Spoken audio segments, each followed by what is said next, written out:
Lionel, you promised us a ride. She said she'd be here. Funny, she's never been late before. You wasted your time then, didn't you? I did not. I did it because I got a fresh ass.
Oh!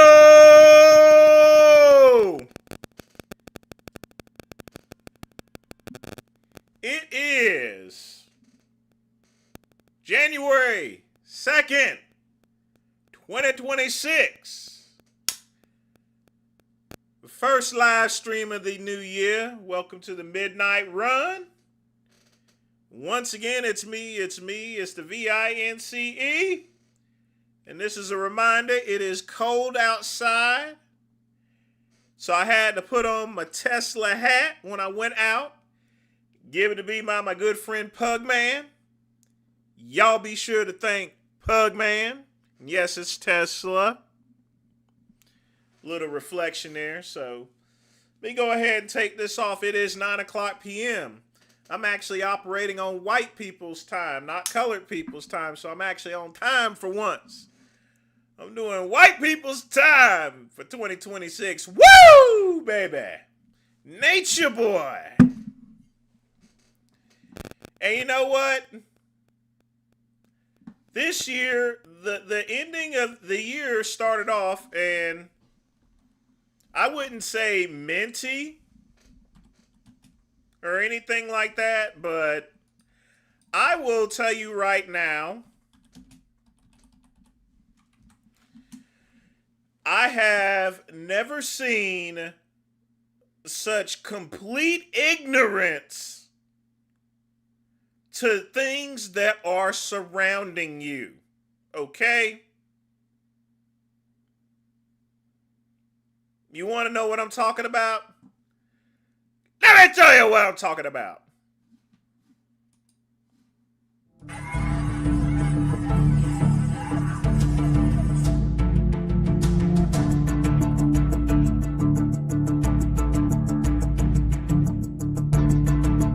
I'm talking about this here.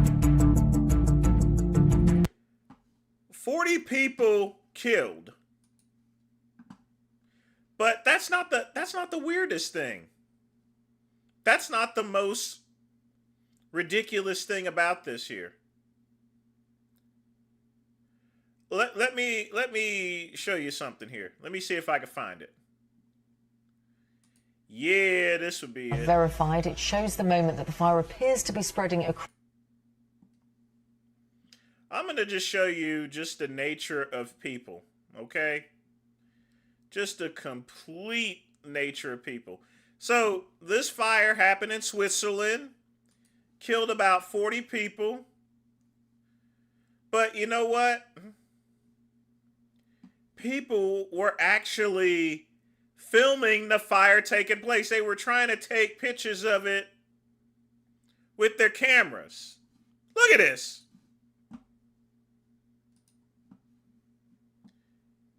I want you guys to look at this. The building is on fire. And they're up there filming it with their cameras. Are you people out your mind? Look, let me play this again. All right?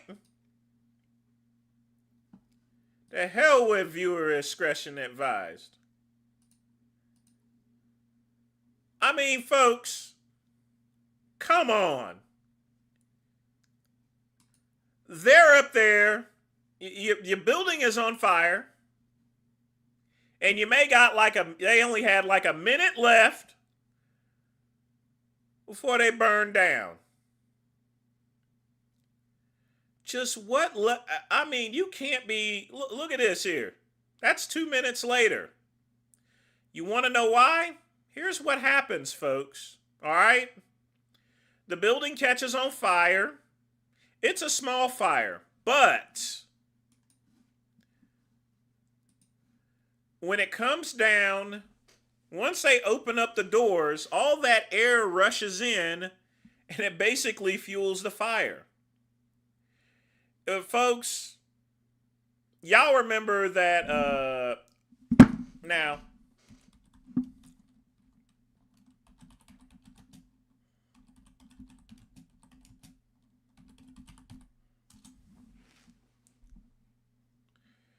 oh boy, what was the name of that fire?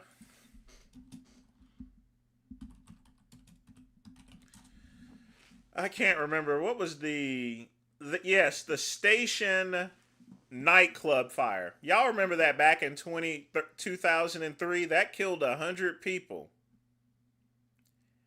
And they were doing the same thing. It only takes a few minutes for that building to catch fully on fire.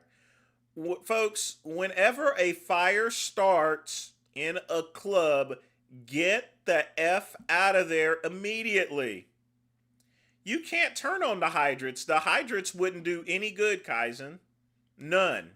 Sprinklers wouldn't do any bit of good. None. It wouldn't have done any bit of good.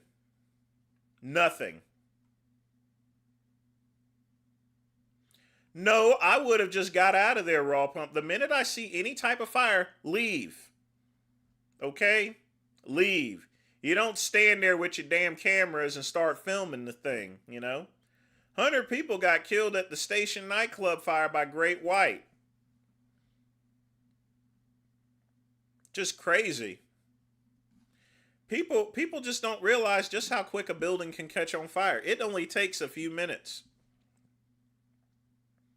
Just takes like a minute or 2 minutes. And once it really gets going, once they open up them doors, oh man, that is it. You're going to get shish kebab. More than I mean, you got people in the hospital in critical condition. They're not going to make it, folks.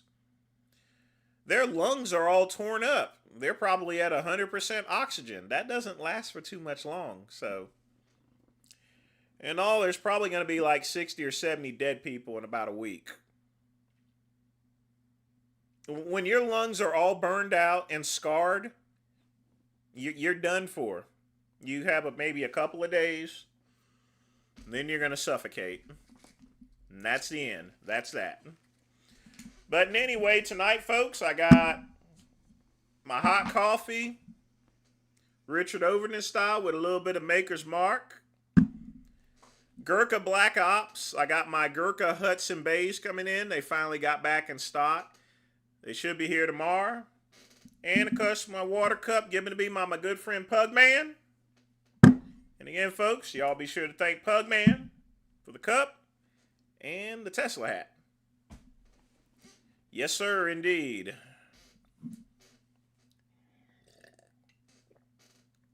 Clavicular was, of course he was unbanned from Kick. He's making the place too much money. He's making the place way too much money. That's the thing, folks. It's like Logan Paul. I mean, he literally showed a dead body on YouTube. Now, if it was someone like me or even Vegan Gains, they would have banned us. But no, no, no, no, no, no, no. You got to do something heinous, like some Nick Fuentes stuff, you know? But I've just never seen such level of stupidity. Is this how we're going to start the year, with stupidity? With people doing this type of stuff? I feel really bad for the people, but I'm like, God damn. When I saw the videos of them actually filming the fire with their cameras, they were probably live streaming it. And you know what? It was their last live stream. The minute, folks, the minute you see any type of fire, campfire, a sparkle, or anything on fire, get the fuck out. Okay? Get the fuck out. Yes, he died.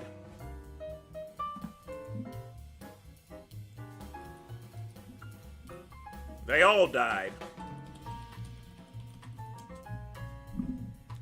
As far as Suge Knight is concerned, he's still in prison.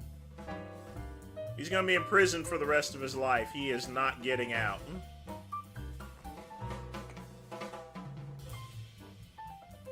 I mean, he'll be eligible for parole when he's like almost 70 years old.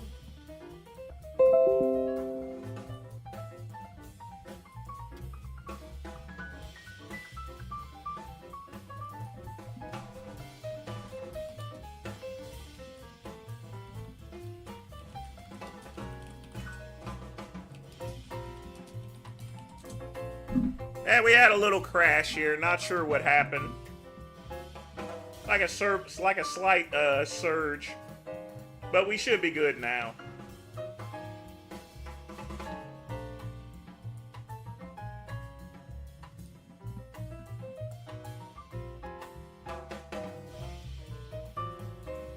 Raw food, you nasty. But I'm gonna go ahead and light the cigar. I was waiting for my coffee to cool down. Oh, it's still hot. So, in any event, the show must go on.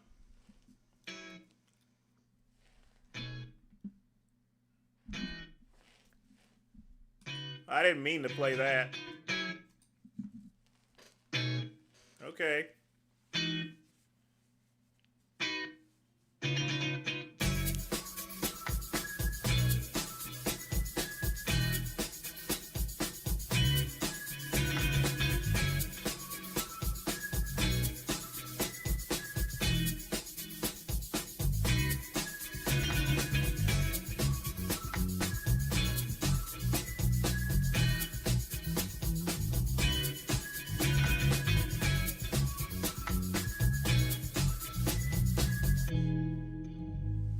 All right.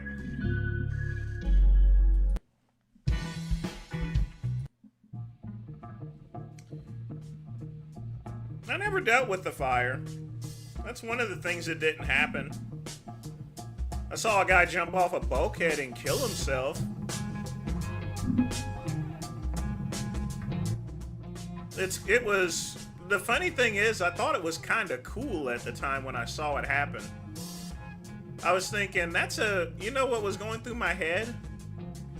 Other than the fact that you see someone, half of their brain is on the ground and they're just bleeding out. And folks, most people think all you see is red. No, there's also white pus. It's a mixture of white pus and red that comes out of your head. And then a little bit of black stuff, which I learned later that was brain matter or brain fluid or something. It isn't just white, it's a mixture of white and red. Really gross stuff, but in any event, I thought it was cool at the time. I was thinking, that's a very innovative way to kill yourself. Climb up on the top of the bulkhead and just jump down head fucking first.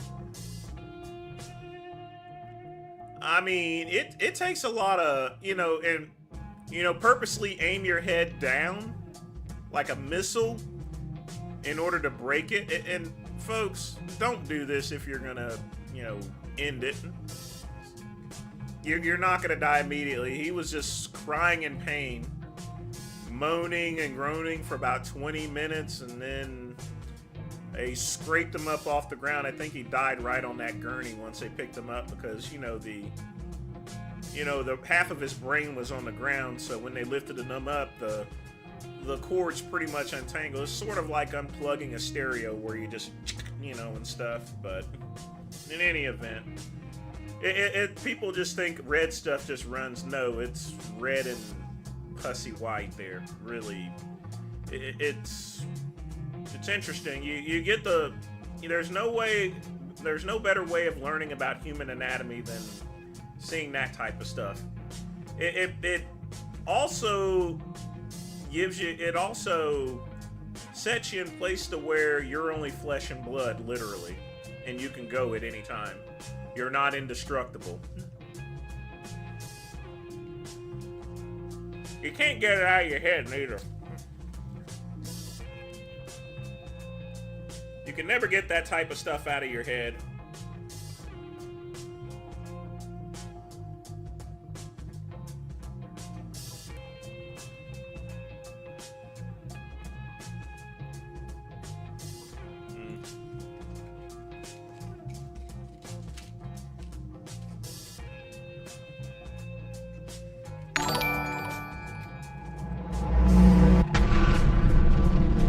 Lamar with a $3 donation. We'll check that out once I light my cigar.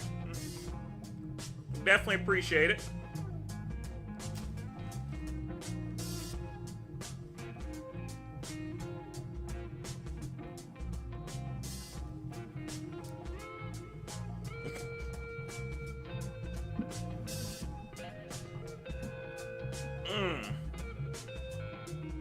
Good stuff.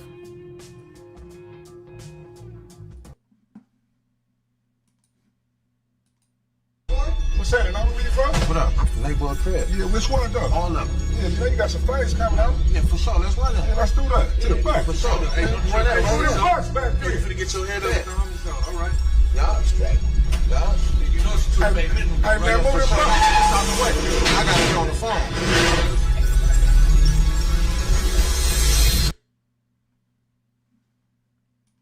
Folks, that's another thing. Again, thanks for that donation. That's another thing about prison. You always hear the story that if you want to set yourself up and not be messed with, you go find the biggest person in the jail and you get into a fight and beat them up. Oh, definitely don't do that. Even if you win the fight, you lose the fight. Because if you manage to beat him up and his friends don't jump in at the time, they will jump in. They will jump you later on.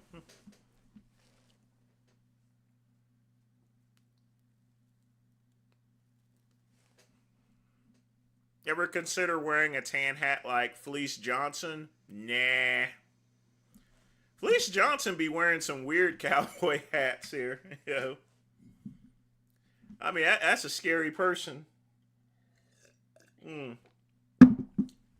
But yeah, Lamar, anyone that does that type of stuff in prison, they're setting themselves up. It's just, they're crazy. When you go to prison, learn the rules of the cell or pod that you're in. Don't stare at someone directly. Don't walk past people's cells or anything like that. Mind your own business. Don't tell people what you're charged with, what you're in there for, regardless. Just like, I'm just here, just chilling. I still working with my attorneys and stuff. That's it. Mind your business. You don't need to tell people what you charge for. Just say, hey man, I'm still working on that. My attorneys, I don't wish to say. I'm just here to chill and be up out this bitch as soon as possible. That's what you're supposed to say. I'm just here chilling.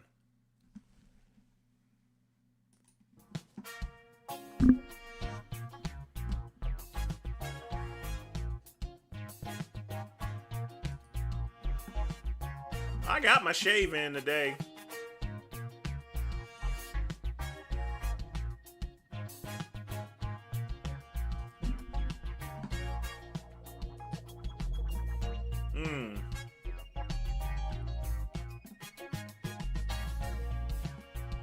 But I will say, folks, we got a lot of stupidity.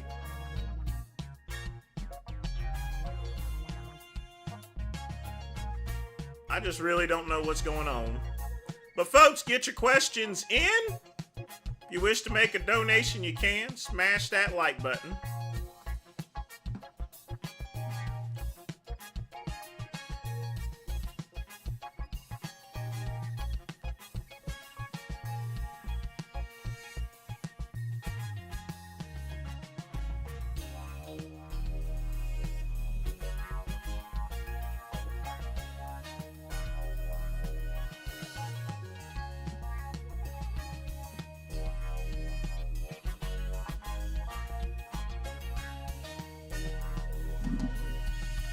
Oh boy, I'm gonna stop answering your questions. You nasty man, for real. Someone other than Raw Foods ask questions. How are people still fucking with Blaha? He has over 100,000 subscribers.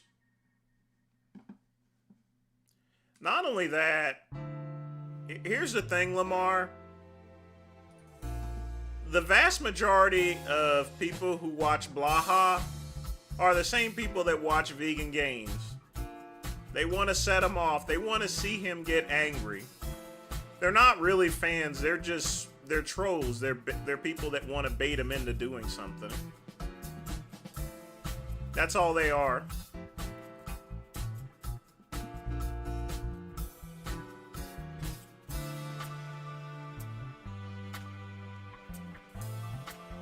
Well, they don't like... That's the thing, Lamar. They don't like him one bit.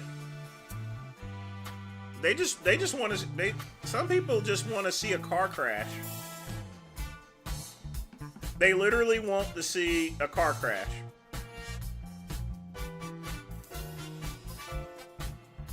It's like that creep Brett's channel. He has 100,000 subscribers because he does creepy stuff. So if you want to embarrass yourself, if you want to build a big channel, other than getting fake subscribers, do some really weird stuff that really irks people out.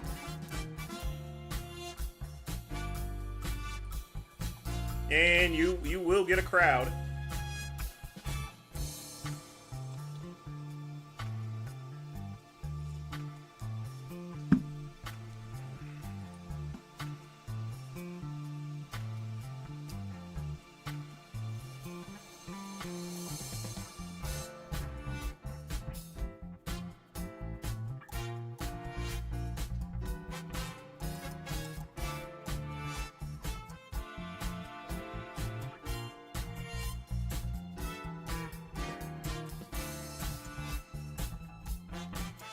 I mean, I like these Gurkha Black Ops, but I certainly can't wait for my Hudson Bays to come in.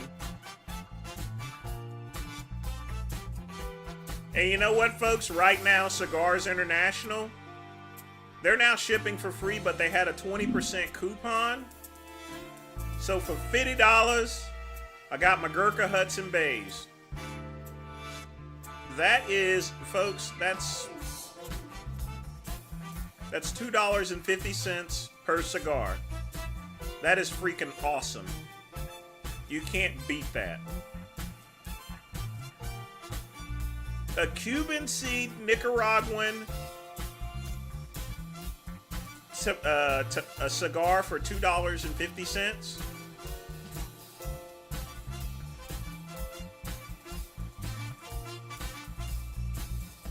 No volume.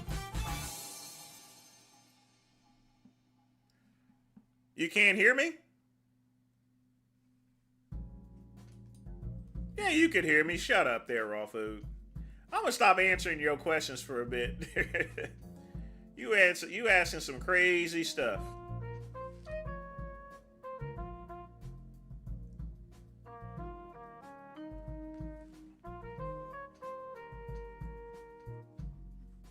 I mean, but you gotta do some really. It's not a matter of controversy. You just gotta do some really.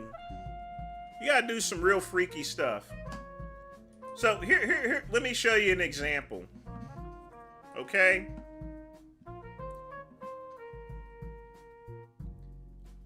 It's sort of like this here. Now, even though I got 4,000 subscribers, this here got 13,000 views. That is about $100, by the way, folks. Or actually, no, how much money is that? That'll eventually be about $300 for this because the views continue to grow.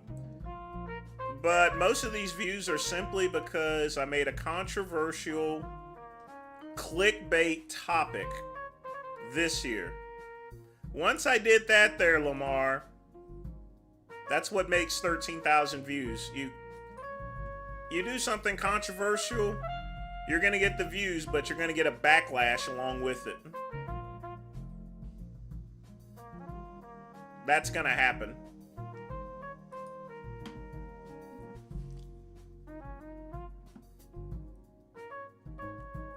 Nah, stick around, Lamar, but if you gotta go, man. Hey, thanks for the donation there. Tell us later on what drink you actually get, okay? It was controversial and it pissed off a lot of people, Lamar. It's one thing to be controversial, but you gotta piss off a lot of people, and this made a lot of people angry. That's the thing about clickbait, and that's what all these people do. Greg Doucette and everyone else, they do clickbait. And I use this as clickbait, and that's how you get views. But, you know, there is a backlash. But the biggest thing, Lamar, all you got to do is schedule your live streams, and you're going to be good. If you need me to make some YouTube thumbnails, I got you, man. Just let me know. I'll set it up there, Lamar. I'll put some YouTube thumbnails for you.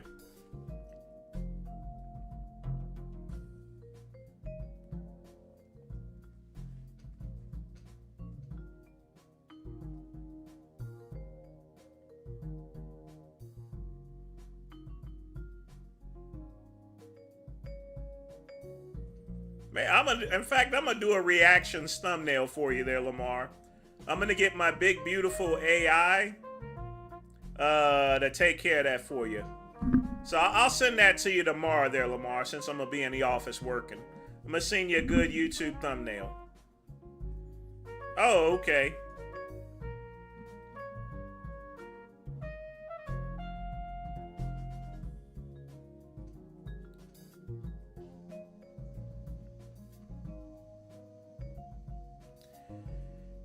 But essentially speaking, it is like Eric Bischoff's book, Controversy Creates Cash.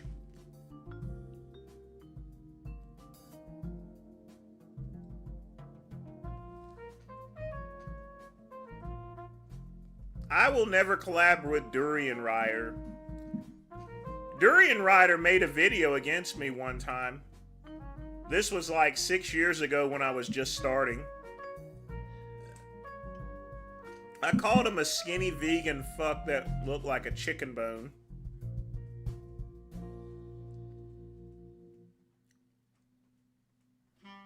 He took somewhat offense to it. It wasn't just the it just wasn't the way I said it's probably the way I said it. It was kind of mean-spirited. That was at a time where you could be a complete dickhead on YouTube and they wouldn't try to limit your videos or anything.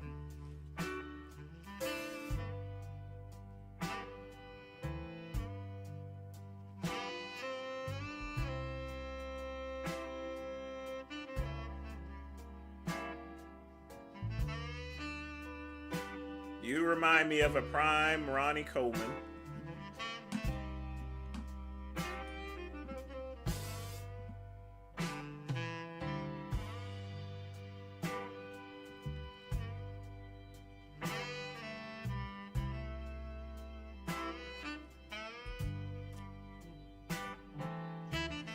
Definitely not a prime Ronnie Coleman.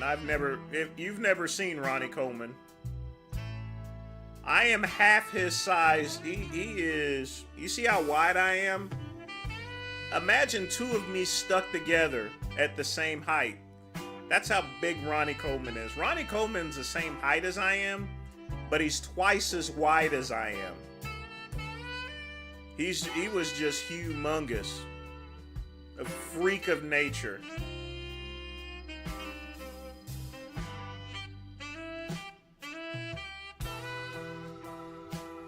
I mean, some people if you weren't around in early 2000s or so forth and saw Ronnie Coleman, you missed something.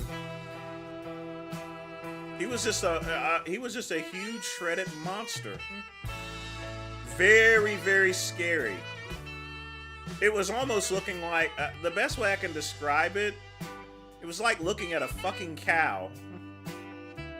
You know, cows are huge and they're big impressions. That's the impression I got. He was just like a big giant cow.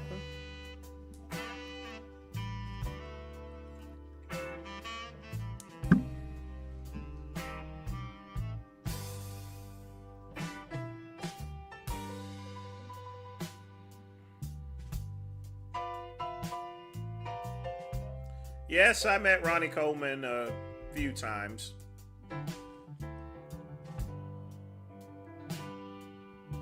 Never really got a chance to talk because there was just a huge line. Anytime Ronnie Coleman was at the expo, you better wait at least 30 to 45 minutes to meet him. It was just that crowded.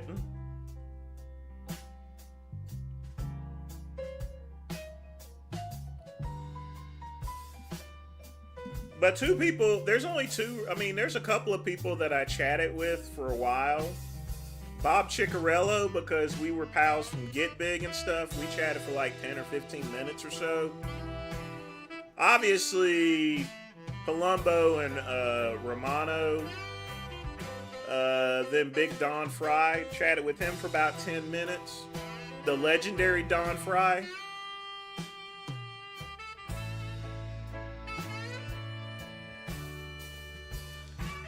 And then, of course, I've told you guys about Don Long, who threatened to kick my ass for something I didn't even do.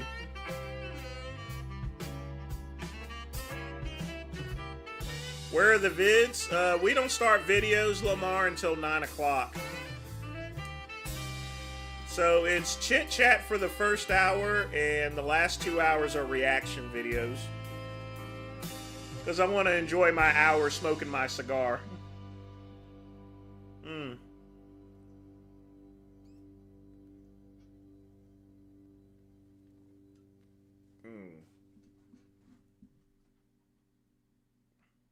Now, sometimes I will play the Frank Tufano videos early just to get them out of the way. And I may just do that in about 10 or 15 minutes.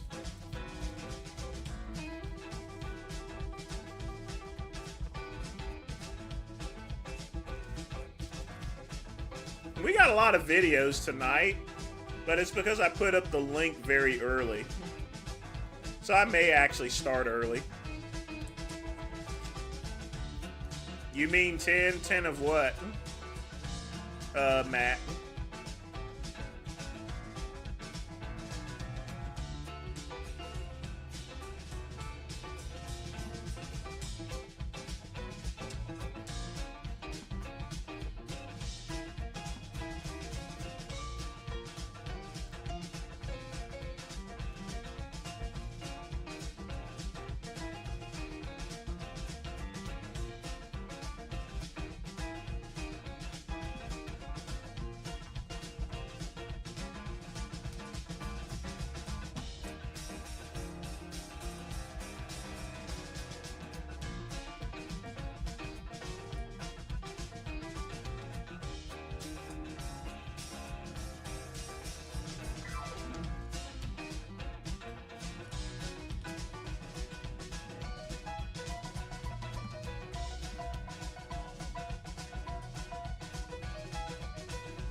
I never met Armand. That was after the time there, Quick Pump.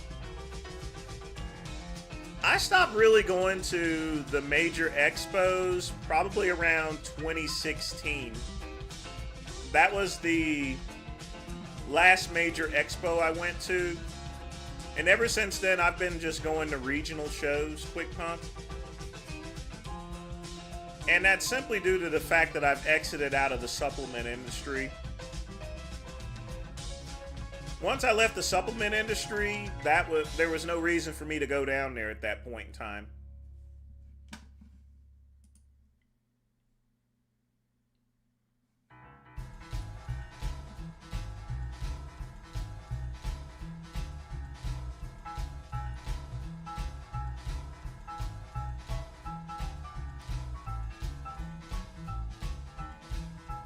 Like I said, the supplement industry is just greasy. I will tell you this right now. If you want to get the best tickets at an expo without having to pay anything, simply ask to go work at a supplement booth. As long as you're willing to work for free, you'll get one of those coveted passes. But they're gonna work you like a dog. Most people think that working a supplement booth is just standing behind a table and selling supplements. No, that's not the hard part. That's the easy part. You see, you gotta haul in all that gear from outside. You gotta help them set up, and then you gotta take down all that stuff and pack it back up in the truck. And you're doing that all for free. And even after the expo closes at night, you gotta clean up the place. It's all bullshit. Gotta pay your dues. Pay your dues. That's the one thing that you'll hear in the bodybuilding supplement industry. Pay your dues. That's why I went and sold Advocare. That's why I went and did my own thing. I'm not going to be some nigger out in a cotton field picking for someone else. If I'm going to pick cotton, I'm going to pick my own cotton from my own cotton field. God damn it. If I'm going to pick cotton, it's going to be from my own cotton field. From myself.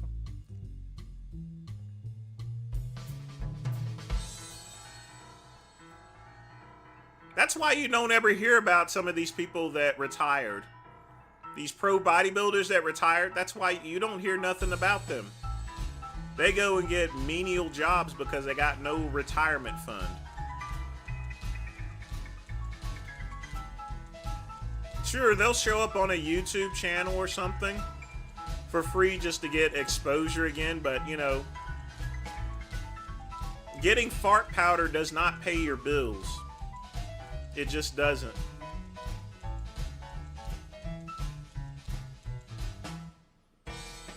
Lee Priest is super short. I mean, he's pretty wide too, but he's short. Sean Ray's a couple of inches below me. He's about like 5'6" or 5'7". Lee Priest is like 5'5" or 5'4". I would almost say he's 5'4". He's very short. But don't tell him that in his face. He'll probably whip your ass. See, Lee Priest has a pretty bad temper. Sort of like me and most other people, but he has a really bad temper. In a comical way.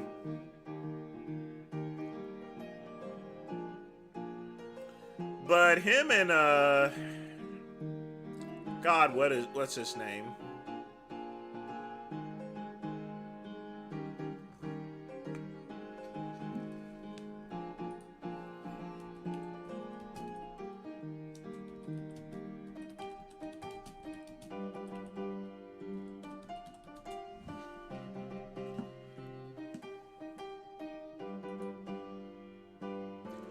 Yeah, a lot of times in certain cases, you'll see Lee Priest mainly hung out a little. He hung out a lot with obviously Dave and everything, but he also hung out with Paul Dillett too.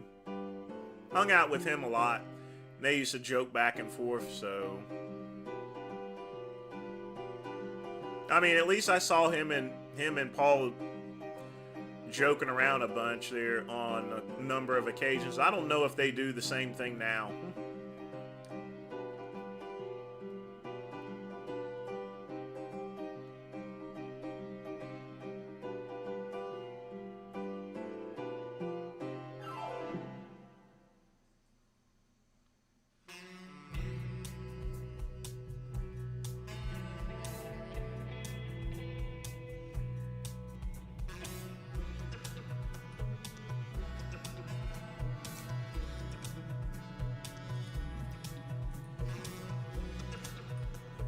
Nah, Lee would be all right. Lee's one of those people. He's from Australia. He's a survivor.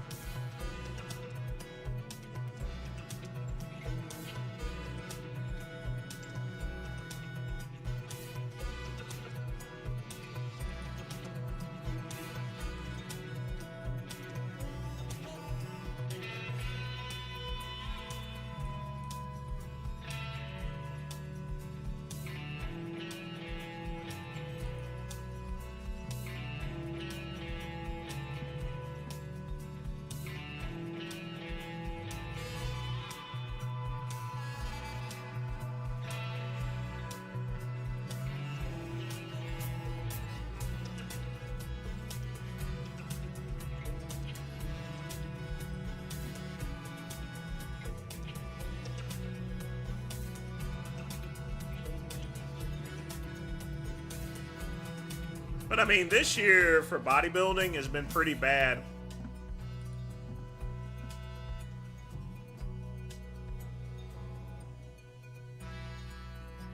As far as the bodybuilders dying, and whenever I hear that, I always think about Romano stating, "Where are the bodies? Where are the bodies?"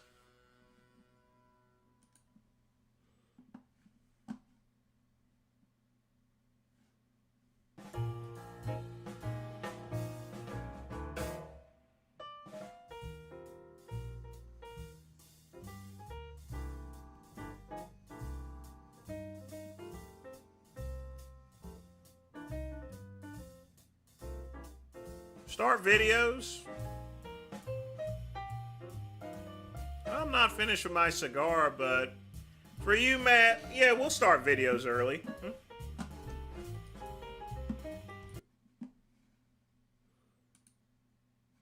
All right, let's see what we got first.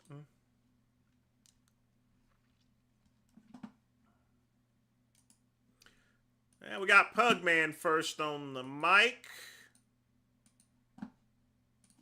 All right, here we go, Vince. We got the porterhouse. Nothing too crazy. Got the butter on the side, the mac and cheese, boy. And we got a little bit of lobster. How about that? All right, here we go, Vince. We got the porterhouse. Nothing too crazy. Got the butter on the side, the mac and cheese, boy. And we got a little bit of lobster. How about that? How about that? Got some good surf and turf. Not big. When it comes to my macaroni and cheese, I don't like it being toasted on top there. But that's a good looking porterhouse steak there. You know, you don't need no fancy steak or anything. Just grill it light, right, and it's out of sight.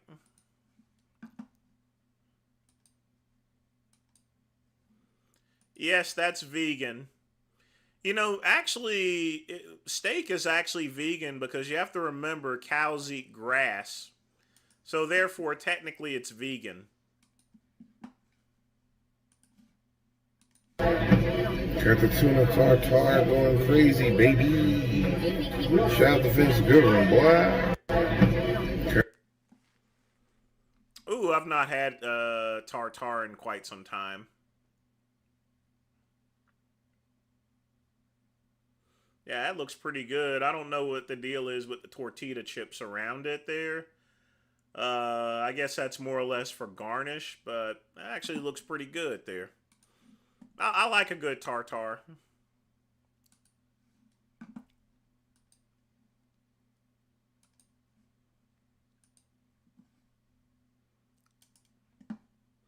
Yeah, you got to consider it, Matt, as secondhand vegan foods. I like Vegas. What was that? Going up my...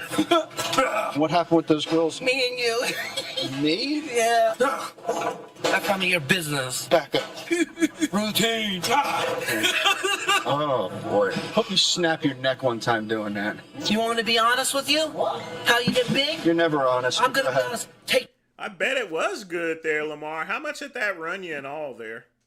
the real food, the real drugs, the supplements, the training, the freaking Real food, you mean not gas station burritos? Yes, real Or food. gas station pizza? Anything you want, but real food. Just gotta eat. Eat food, drugs, peptides, and the real stuff that we all know that supplements are garbage. Half of them don't work. They're scams. The real stuff.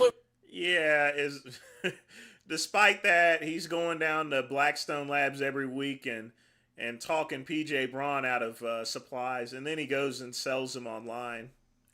Like I said, Genova isn't as dumb as people think. He just uses and feigns ignorance here in order to get what he wants. Real So it's fillers. I'm enjoying pre-workout, though, I gotta admit. It gives you a rush. But it's just... It's just caffeine and a bunch of additive shit to make you hyped. We all know the real. So what got this? You got a wild hair up your ass today about supplements. What happened? What triggered you? I already knew this for years, and then half of that's garbage. But now you decide to be honest since you have no. I was honest. Since you have no supplement sponsors. I was honest. I was honest months ago. Stop shouting! I'm standing right here. Months ago when Johnny Bravo showed my stash. Yeah. Months ago already. People should already know by now. Yeah. And look at what it's done for you. It's made me jacked out of my marbles. Stack of mashed potatoes. No, I'm being honest. You want to get big? You want to get freaky? Use the real stuff. No shit. If people don't know that by now, then they're anywhere. Everybody knows that. Take my people fart. just don't want to admit it. Take my fart powder. Take my garbage. It works. Magic cadabra, get big. Instant bigness. Did you say magic cadabra? It's abracadabra. Can you say abracadabra? Abracadabra. What are you doing? Nothing. You do one set and then pick up your phone. No, who cares? We're freaks. I'm looking at my messages to see what these garbage haters said. I thought you don't pay attention to that. I don't. I'm just looking to see what they're saying. That's all. I'm not looking. That's paying attention, is going and seeing what they're saying. It's laughing. I'm laughing at it. I like to laugh at it. That's what I like to do. It's funny. Oh, boy. But laugh, to enjoy the moment. Hope you snap your neck one time doing that. 6. You want to get big? You want to get freaky? Take the real shit, fans. Don't buy that garbage shit. Yeah, but you also have to, like I said. You have to lift. Right. But let me tell you. That's one thing you don't do. If you had a decent routine, if you actually. Getting big with Jason. without it or with it. See, you don't listen. All the other shit is a bunch of scam-ass fart shit. I've been saying that for years. But people don't realize that. I said, these 13-year-old kids are using this shit. It's stupid. For what? Yeah, but they can't use real shit. Well, they're minors. That's right. They can't get their hands on real shit, most of them. Yeah. And they shouldn't be taking anything. Clavicular did a good job in getting his hands on stuff. Anyway, you should start taking. I don't know, man. Shouldn't use it after 25. I started. 25, you think? Yeah, that's about right. I started using my stash at about 2012. 27 years old, I started using it. About 27. Really? Yeah. Did you use anything before then? No, I was natural before then. Remember the 2010 Palm Beach Garden show I did at 25? No. My first show? I was all natural. It was 100% clean back then. Really? Yeah. Was that a clean show, or you just worked? Clean show. It was a natural show. They tested? They tested in that show. Really? Yeah. You look like shit then, and you still look like shit. I look bigger and freakier. Kids, drugs don't do a body good. It's not just, you can't just sit on your couch and inject all this shit and expect to get bigger. You actually have to have a fucking routine. Why you say it like that? I'm being honest. You gotta lift properly. Yeah. Routine, lifting properly, the whole 9 But I'm yards. being honest, you want to get big, you have to take some... It's diet too. Diet's big. Yep. If you don't eat and feed your muscles, you're not going to get bigger. Yep. Well, I've been eating a lot, I'm taking a lot of stuff, so I'm gaining some size back. For next year's cut, Next year's cut. When I cut, I want to get up to 240 and cut down. You should be ready year-round. Not year-round. I have to bulk. Let me tell you something. You wouldn't have to get ready if you stay ready. I'm staying lean. I'm bulking up leanly. I'm going to bulk up to 230 and cut down to 230-pound drop. An easy cut. And you'll have a heart attack before you're 50. Who cares? Rich Piana did too. You sure it was a heart attack? Yeah. Was that what the autopsy said? What the autopsy said. Really? Yeah.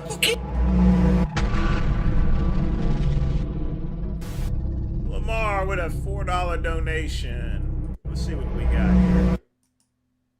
I definitely appreciate that.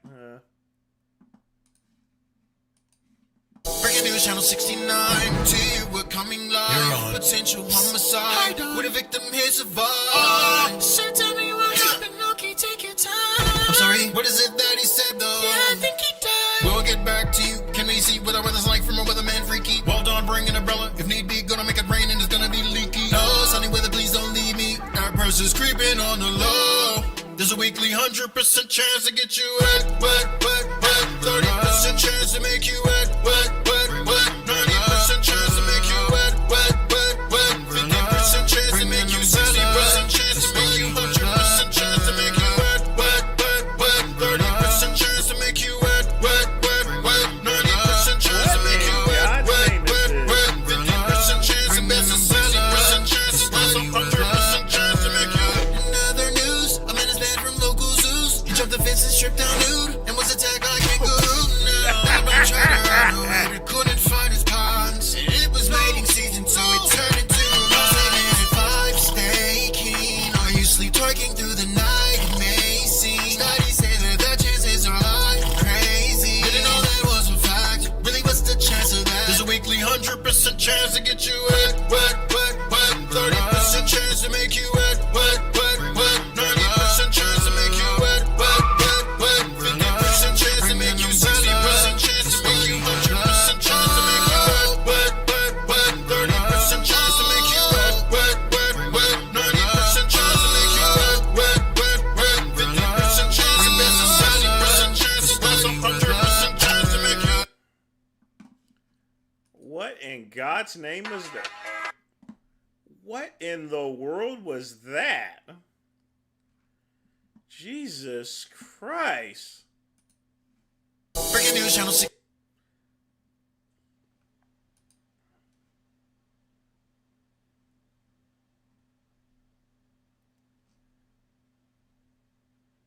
Whoa. It sort of looked like it had Grand Theft Auto graphics, but it's a catchy song there, but for all the wrong reasons. But again, thanks for the donation there. I definitely appreciate it. Here's the freaks pour a bunch of crap. So since Rich Piana did it, you think you can do it?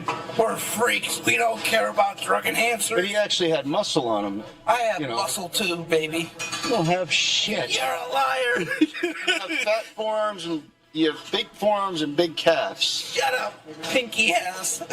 What? What do you think I should get to the Olympia as long as I can bulk up cleanly and without gaining any fat around my waist? What, are you competing in the Olympia? No, I just want to be big, standing up to people, make them look small. What do you think I should get my weight up to? Because I'm doing a video with Regan Grimes. I want to look big next to somebody. How much does he weigh? 230, 240. All right, so why don't you just get to 300? You got 4 weeks. No, really, a clean bulk. What he shouldn't get, in your opinion, like 230? Clean bulk. Clean bulk. There's a clean. There's no such thing as clean. What do you think I should get up? What do you think I should? Another cum rag? No, what do you think I should get my weight up to? Be realistic. I just told you 300. No, I want to get up to 220, 230. Okay, why do you ask me if you know already what you want to do? All right, here we go. We don't care about our shirts. Just throw them on the floor and step on them. Cum stains. We're freaks. Oh my God. Yes, I could see you, KCB. I think he eats chocolate coins. Who plays with the actual coins? Yeah, I'm not sure what's causing that there, KCB. I know it's some sort of YouTube glitch that does that. It's kind of odd.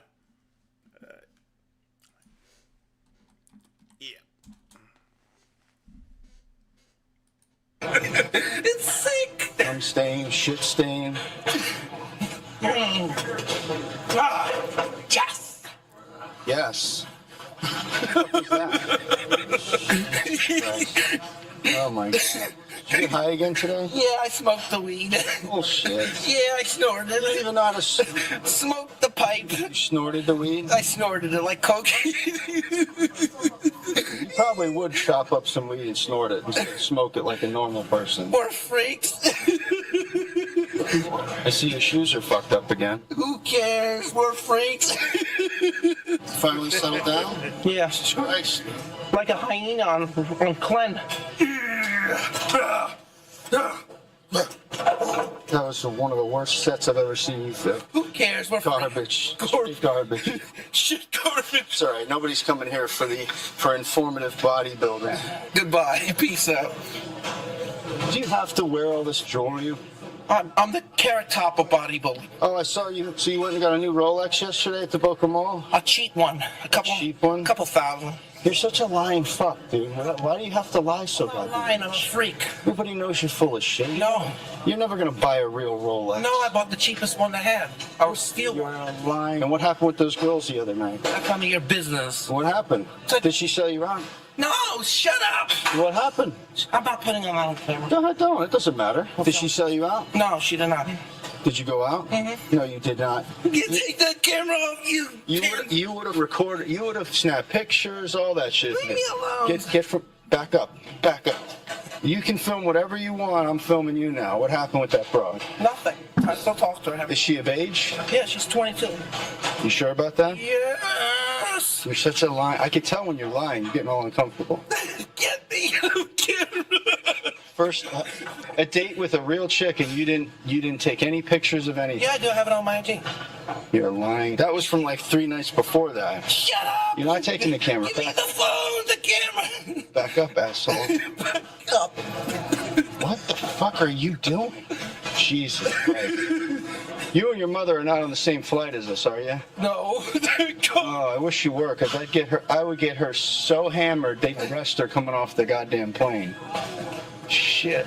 I block people off my IG or off my YouTube for one reason. I'll give you the good example reason why. Well, let's hear it. Because people talk shit. If they're real true fans, they would follow me and enjoy my shit and comment nice, but some of them do. But the majority of them, I have to block them because they're not fans. You can't take negative comments? Because they're not true fans. They're not How do you fans. know They're that? haters. It's called constructive criticism. Yeah, but some of them talk a lot really But bad why- shit about but my see, family the whole and stuff. thing- Yeah, but blocking, you know what happens when you block someone, right? Mm-hmm. They just create another account. Or you can just keep blocking until they're banned totally off God. IG. Who has time to do that shit? I do. Actually, yeah, you do. You only work about 8 hours a week. Yeah. We're not doing triceps, we're doing shoulders, you dunce. Jesus Christ. Not that way either, Jason. What are you doing? Oh, I think I know how to do it like this. No, you're doing it wrong again. How do you do it like this? Yeah, just pull it to your forehead. Knock yourself out. There's no, I don't even know why We don't about it. care about Ford. We're Right. freaks. You definitely don't. You can tell. That's why your body's all fucking... My body looks better than yours. Okay. Way bigger than your legs look like chicken. Oh, hey, I'm not going to disagree there. My legs do suck, but My arms look. I'm trying to. I'm working on I it. look bigger than you now. You are bigger. You're 215 pounds. Just because you're bigger doesn't mean you look better. You and Lenny have that delusion that the bigger the better, and you're doing this wrong too, of course. Who cares? Yeah, who cares? I don't know why about it. Well, Matt, my cousin's actually going to be competing probably this year or so. He wants to compete. He wants to get his pro card, actually, in the physique division. He might actually have a pretty good chance of doing it, but he is competing this year. Hit the side. In my freaky brain. Peace out. Straight garbage. Just like your breath. Your breath sucks too. You need to back up, man. Back up. I got a homemade device. What's that supposed to mean? You better watch out, or my Device? homemade device going up your forehead. Going up my... Oh my fucking God. Even this guy over here is laughing. Homemade device going up my forehead. It already looks like I have a homemade device in my cranium. I think your homemade device is up your ass right now. That's why you're so giggly. Oh my God, man. The hyena must laugh. Keep the drugs away from Jason. Woo! Nature boy. High profiling, strofiling. Limousine riding. Son of a gun. All right, peace out. Bye. Another garbage set from the shit lord. Look at those bomboids and Letitia's door size and latizoids. Latizoids. That's about the most exercise you get is posing. You're doing it wrong. Working those shoulders, baby. I really wish I could see what you see. What are you doing? Oh my fucker. Just another one of my workouts destroyed because of your dumbass. Who cares? We're freaks. You don't have to make those stupid noises, all right, monkey prick? Knock it off. Just lift and wait and breathe. It's 40, Jason, not 400. All right, relax. Go a little bit faster. Go as fast as you can. Come on.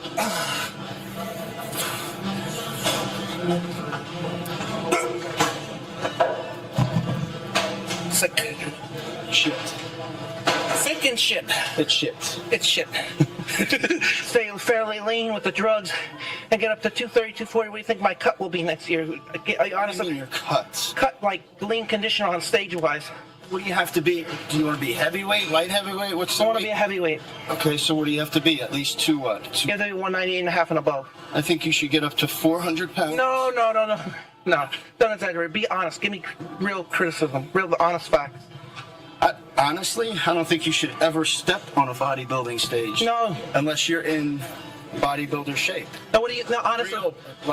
No, honest opinion. Real shit. If I I'm get up, giving you my honest. If I get up to 240, what do you think I should cut down? If I could do it properly, what do you think I should go? You can actually build muscle, get shredded, and look like a bodybuilder. Yeah, how much do you think it's worth? How tall are you? 5'6"? 5'7". 5'7"? 220. 220. Yeah.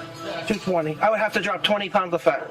Okay. Since I've been using the real stuff and taking the food, my waist stays pretty small and I'm gaining weight. I'm getting muscle on top and the legs. My waist is staying trimmed. So I should blow people at the Olympia away and make them look like small. Blow people at the Olympia away? No, what is the matter with you? No, I said. What are you talking about? I said standing next to them. You're not competing in the. No, I said standing next to them in picture. Who gives a shit? I want to make them. I want to make. What are you doing, Jason? That's not what we're doing. What are you doing? God damn it! Oh my God! You can't remember what we did, what you did 1 goddamn minute ago. No, we're freaks. We don't care. We don't care about photographic What memory. the fuck, man? It's not about photographic memory. Jesus Christ! What was that? Did you 3? We don't care about form. You don't care. Quit saying we. You really are a disgrace. Who cares? We're freaks.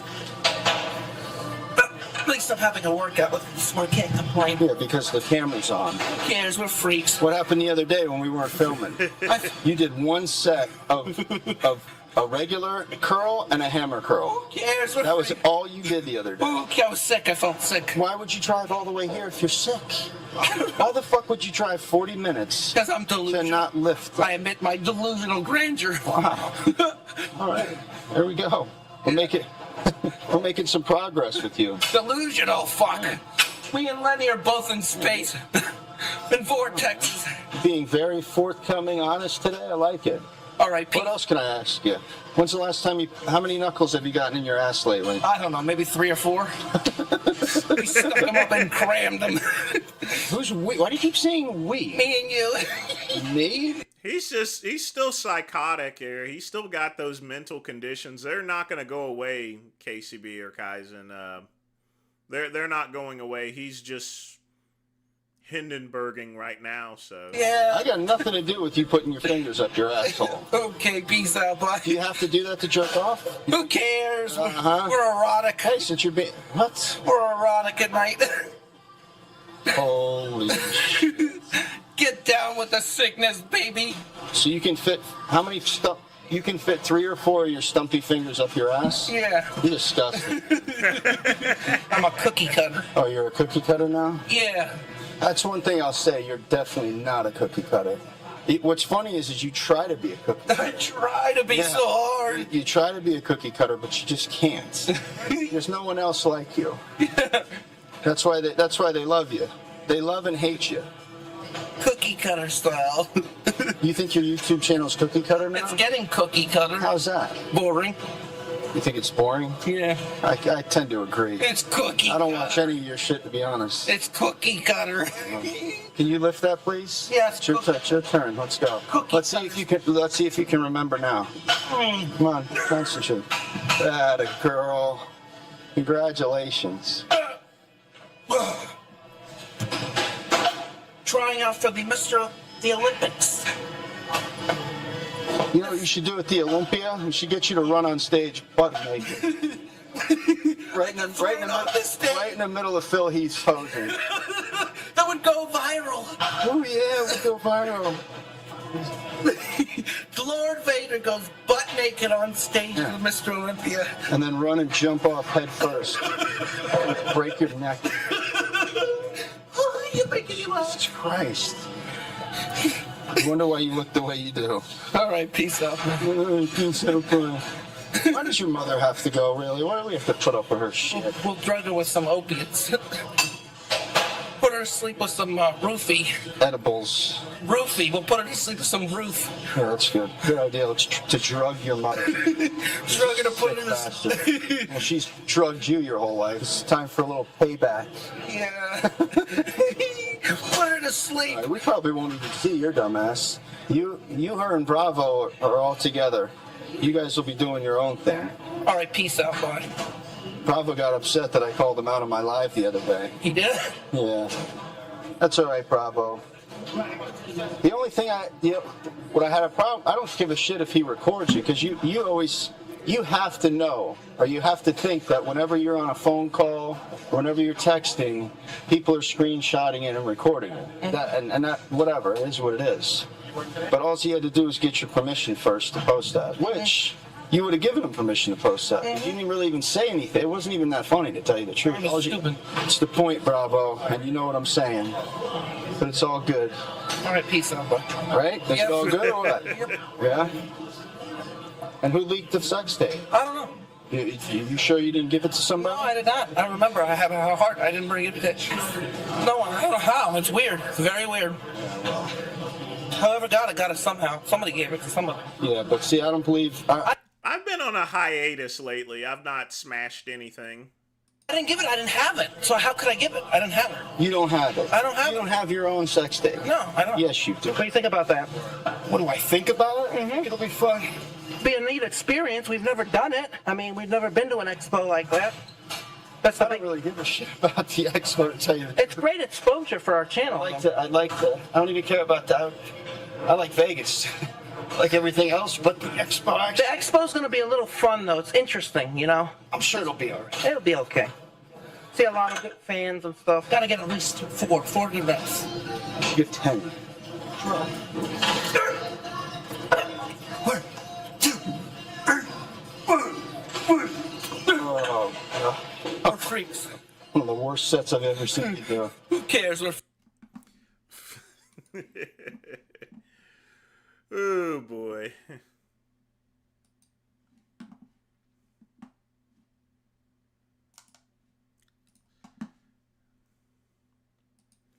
Yeah, Janoi is a mess. Well, let's go ahead and get the Tefano stuff out of the way. Let's see what he's talking about.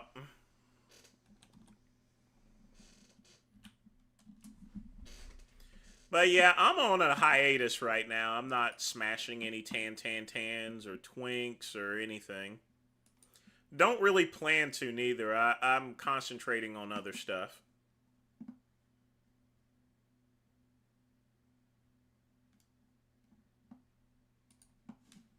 A lot of people are very upset at these Minnesota daycares stealing money because, you know, they're taxpayers, and these Somalians, people that aren't even U.S. citizens, were receiving over $1 million a year to run a daycare that didn't exist. Literally stealing money from the government. And this gets even more insane when you realize it dates back over 10 years. So hypothetically, these people have stolen over $10 million and no one bothered to look. The daycare didn't even exist, and now... Man, they've been catching people for years. It's just you had some twink kid go out and knock on some doors, and a lot of the Republicans went and hyped it up. I mean, this is nothing new.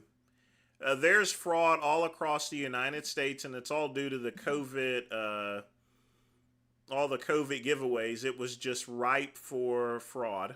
Now that they find out, oh no, they're withholding money. And you know what probably happened? Those Somalians who were obviously buddy-buddy with someone in the government probably just went to a different state and are doing the same thing. But what the USDA does every single year is 10 times worse. Lawmakers demand answers after Iowa-based poultry processor that received $45 million from the USDA goes bankrupt. And not only did they just outright steal an insane amount of money from taxpayers, that money could have gone to so many other businesses and done so much good. I apply for these grants every single year. I don't get them. You know, I'm in a low-income area. It could help the community a lot. Even if I was just given $50,000, $100,000, that would make such a huge impact. You had an annual revenue of $4.3 million, allegedly. I think you're fine. On my business. So when you frame this as these degenerate thieves stealing life-changing money from 500 other businesses, that's how much money these people are taking. They could have changed the lives of 500, hundreds of other businesses by properly distributing the grant funds. Instead, they give $45 million to their buddies. That money is God knows where now. Helped who knows how many people retire. It was paid off to who knows. Point is, all of these government organizations are so corrupt, they need to be completely dismantled. And it really just starts with people stop paying taxes and keep the money for themselves, because they can't stop everyone. They can't go after everyone. And this is why I tell you guys to not support other businesses, because you don't know whether or not these people are in the club. And I see tons of other meat businesses getting approved for grants, and you know once these people get approved for grants that they're in the club. And it's completely insane when you have a $10, $20, $30 million business getting approved for multi-million dollar grants when they're not taking care of the small people and the little guys first. Because they could literally take care of everyone else on the grant list. They could have taken care of every other small business on the grant list, but they decide to give $45 million to their buddies because these people are going to burn in hell when they leave this planet. What's up, Dare? How's it going? What you up to tonight? Your body cannot recover from any illness until you consume an adequate amount of starch and soluble fiber to take those toxins out of the body. This is the only food source that can remove the toxic bile from the liver, that can push out and increase the gut motility to get all of the bad stuff out. Basically, you're reading off an AI. When I have migraines and when I feel like... And you could tell because he has the AI in the back. I'm dying, I do something called an applesauce protocol, because applesauce has soluble fiber, carbs, sugars. It's like the perfect, easily digestible food that gets your liver moving and your digestive system moving. So that's a very extreme circumstance. Normally, like udon, rice and beans, there's some pretty common, like, old school remedies, and those meals typically involve high volumes of starch to soak the toxins out of the body.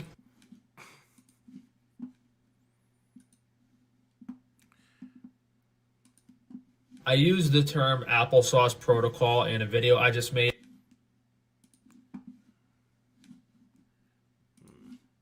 about starches curing illness, and this is more extreme. Whereas if you're horrifically sick, if you're vomiting, if you're throwing up, you might not be able to stomach a meal that would normally cure it, like a bowl of udon or a plate of beef and rice. You might actually vomit that up if you're really sick. And that's where the applesauce comes into play, because if you cannot stomach a tablespoon of applesauce, you might as well be on your deathbed. I've never experienced that before. It's a very easily digestible balance of sugar and fiber and water, and it's a higher volume food, so it gets your gut motility going, it gets your liver flowing, and it's soaking and absorbing all those toxins. So if you're really sick, you have a tablespoon or two of it every 10 to 15 minutes until you start feeling better. You might end up going through like a whole jar or two over that period. I mean, you could be laying in bed for 10, 12, 15, 20 hours, and however long it takes you to come over this sickness. But this is the one food in those really bad circumstances, when I have those migraines, that's the protocol that has worked.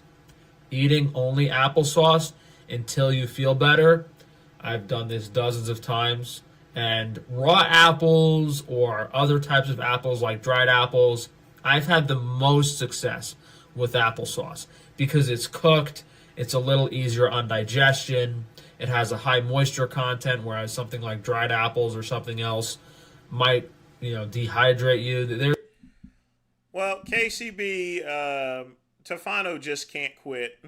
He just can't.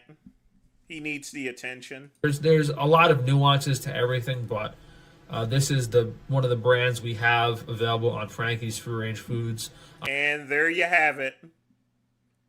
Basically, the two shorts is just advertising. It's one of the better tasting and higher quality brands to my understanding. I guess you might also be able to use organic apple juice, but I'd be wary of that as the fiber content is kind of low and it might not be as effective. But yeah, I'll basically start with however much I can stomach. You might want to have a few sips of water here and there and just, lay in bed, try to have a low radiation environment, and then you can start feeling better. And once you do this applesauce protocol, the goal is to be able to stomach a normal meal. And then you can hopefully stomach that normal meal and start feeling a lot better and recovering. And this has never failed me. Regardless of how horrific I felt, I do this applesauce protocol. And then once I have one or two meals, I am 100% back to normal. And Yeah. I knew you were going to be selling some sort of applesauce just by the way you were talking. outside of following a high-quality organic diet, there's several things If you want to survive the flu, get a flu shot, folks. It's easy to do. There was this young lady, like 17, in South Carolina. She died of the flu. Because what happens with the flu, folks, is when the flu puts you in such a weak condition, you get things like sepsis and pneumonia and stuff like that. And it's not just the flu, it's the complications that follow it. So get a flu shot. You can do to prevent yourself from getting really sick. Like, my throat's been bothering me this past week. I definitely caught what's been going around, but because my health and nutrition is exceptional, I don't actually get debilitated from it. And if you're following like a carnivore or raw meat diet and you don't get sick, that could just be a sign of your immune system being very suppressed. So keep that in mind.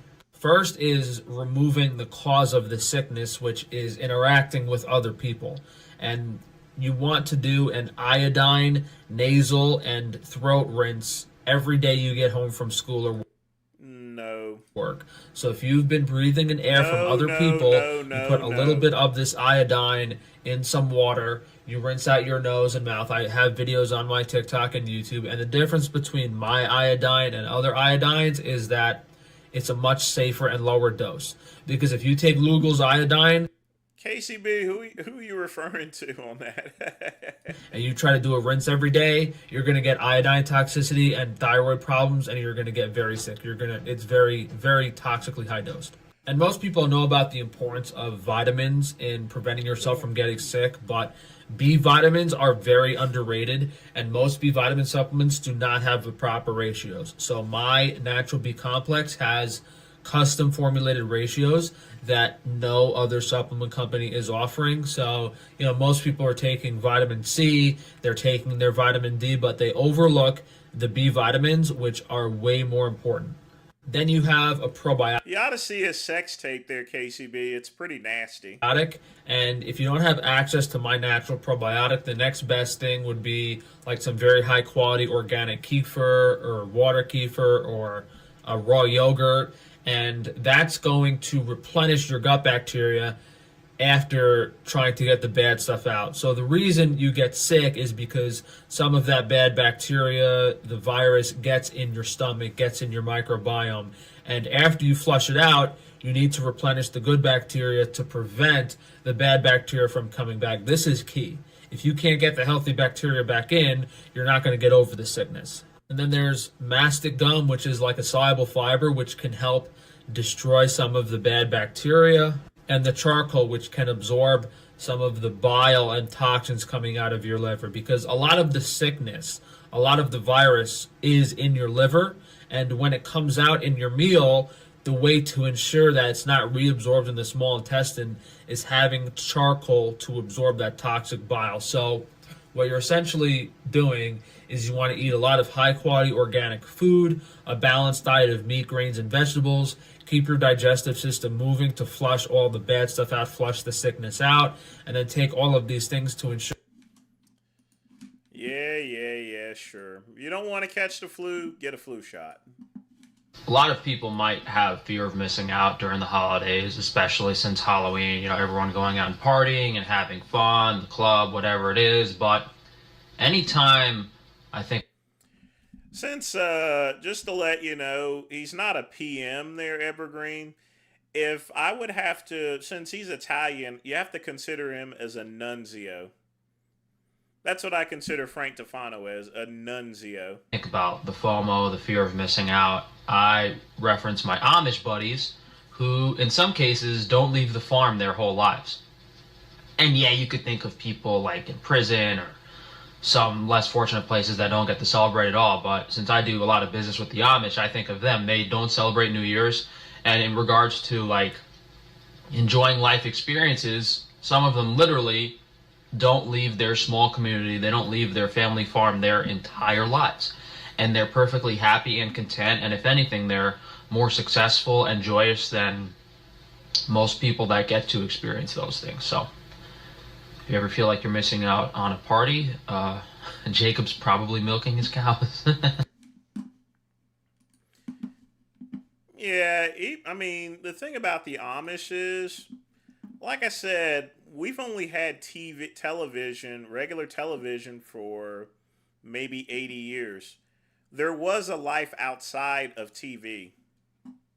Believe me.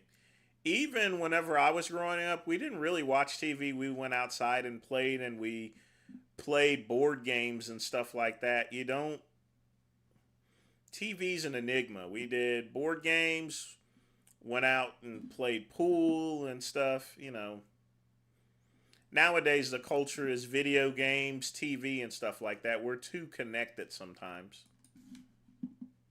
What's up, guys? Been taking care of the ladies. It's not too much work. In the winter, it's a little more difficult. But they think of him as a sack of money. That's it. They definitely don't respect Frank. Because the water does freeze, and you have to, run the hose out and stuff. But I'm going to give you guys... But, it's no different than a job place. My job every job that I've ever worked at, they said that I do a good job, but I guarantee behind the doors, they say, God, I hate that nigger working for them, and stuff. That's the way life is. You get nice compliments in the front, and you get kicked in the ass in the back when you're not looking. To look around the goat enclosure. So we just fed the ladies. I actually threw some feed over there to try to get them away from me while I spread some bedding in the cargo container. We have a very high quality They probably do. Organic ration mix. And I also just gave them some alfalfa leaves here that they really like. They usually go crazy for the hay and the alfalfa. Might try feeding them some plain cookies that we had left over. Got my water overflowing right now. I got to go turn that hose off before it gets too icy in here. Actually, let me just open this one in here. I got to get a second heater for this bedpan, but for now, we have that one heater in this one. That's fine. Another feeding trough over here. And then there's a lot of hay coming out of the cargo container because they track it all out. Now, I don't know why they literally attack me for this stuff, you know? They literally attack me for it when I bring it in. And then after they get a few bites of it, they don't really go as crazy.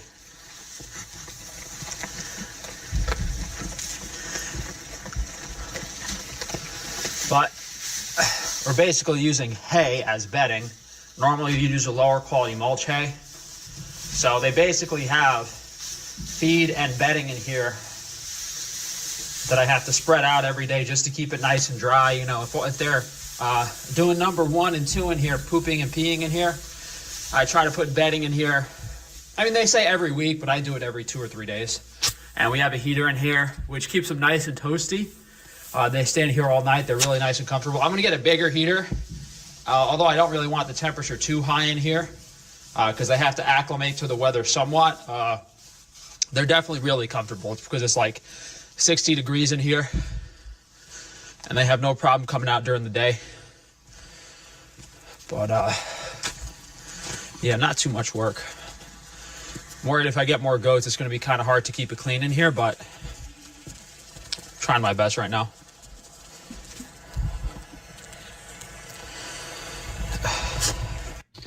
Yeah, they're like running around and looking at all the different food sources. That's what they do when they're not really hungry. When they're really hungry, they just dive their head into the feed and just keep chowing down. But now when they're very well fed, you know, they'll go look at the hay, they'll go look at what's on the ground over here. They're a little more selective with their diet. Raising goats is a lot of work. You know, eventually we're probably going to see a video of him slaughtering one of the goats, and then you're going to have people like Vegan Booty and Vegan Gains just getting on his case. I thought all men get circumcised at birth. Shit, look like some of y'all got chemical burn. The horrific mentality of this woman. Hold on a minute, I got to hear that again. I thought all men get circumcised at birth. Shit, look like some of y'all got chemical burn. Yeah, girl, you tell that. Mm-hmm. The horrific mentality of this woman gives insight into how circumcision even occurs in the first place. So she thinks it's totally fine.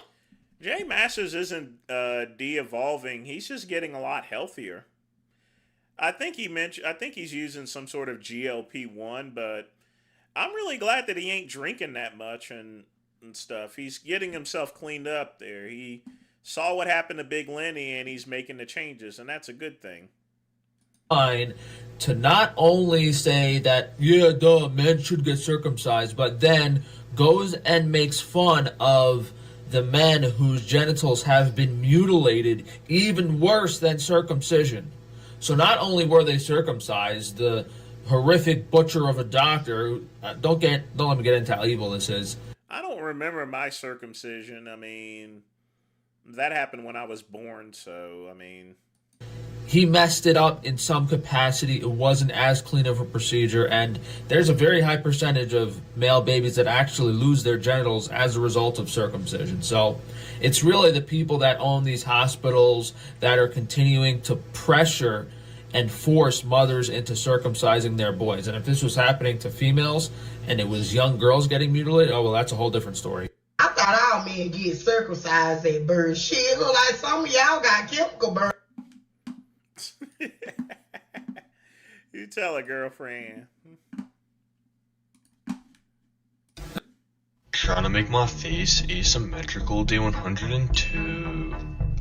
There's two things that need to be done to actually make this a valid experiment. One is an x-ray before. If there's no x-ray before and after, we can't see permanent hard tissue changes. That's the priority. I'm actually losing a lot of weight now. I started taking metformin last week, actually, so... whether the hard tissue changes or not is the most significant and important thing. And if we can't see that, it's a BS experiment. Now, if there's no way to know, you can't assume that there's hard tissue changes. So what happens 2 or 3 months after stopping? Does it stay the same? Is it permanent? Or does it revert back to what it was before? So if we don't have x-rays, the most important thing that this guy does is stops what he's doing and waits like 1 or 2 months and sees if it stays asymmetrical. If I'm going to do a show there, Ryan, it's going to be the one in South Carolina in May, if I was going to do anything. Right now, it's all about getting healthy. So I don't need to take metformin because I'm not diabetic or anything like that, but it's something my doctor recommended anyway, and I always listen to what my doctor says. So that, and I threw out all of my rice and all of my other stuff there. So I just got brown rice and keto stuff and everything like that. Basically going back to my original bodybuilding diet. Man, it's working pretty well there as far as things are concerned. So hopefully that stays where it is. Imagine if you guys put all this creativity and energy into helping me instead of this nonsense. And we'll get back to this image, but I have a lawsuit filed against Always. Imagine it. Fermented Wagyu. It looks kind of moldy. If you guys put all this creativity and energy into helping me instead of this nonsense. And we'll get back to this image, but I have a lawsuit filed against Always Forwarding, all the companies involved, the guy Weber Solomon, the CEO of Always Forwarding. I even sued U.S. Customs for negligence, so I'm doing my part as much as I can to get reimbursed for these jerk-offs who shouldn't even be in business. And you guys have to help me warn other people about this company, because God knows how many other small businesses they've taken advantage of that don't have a voice.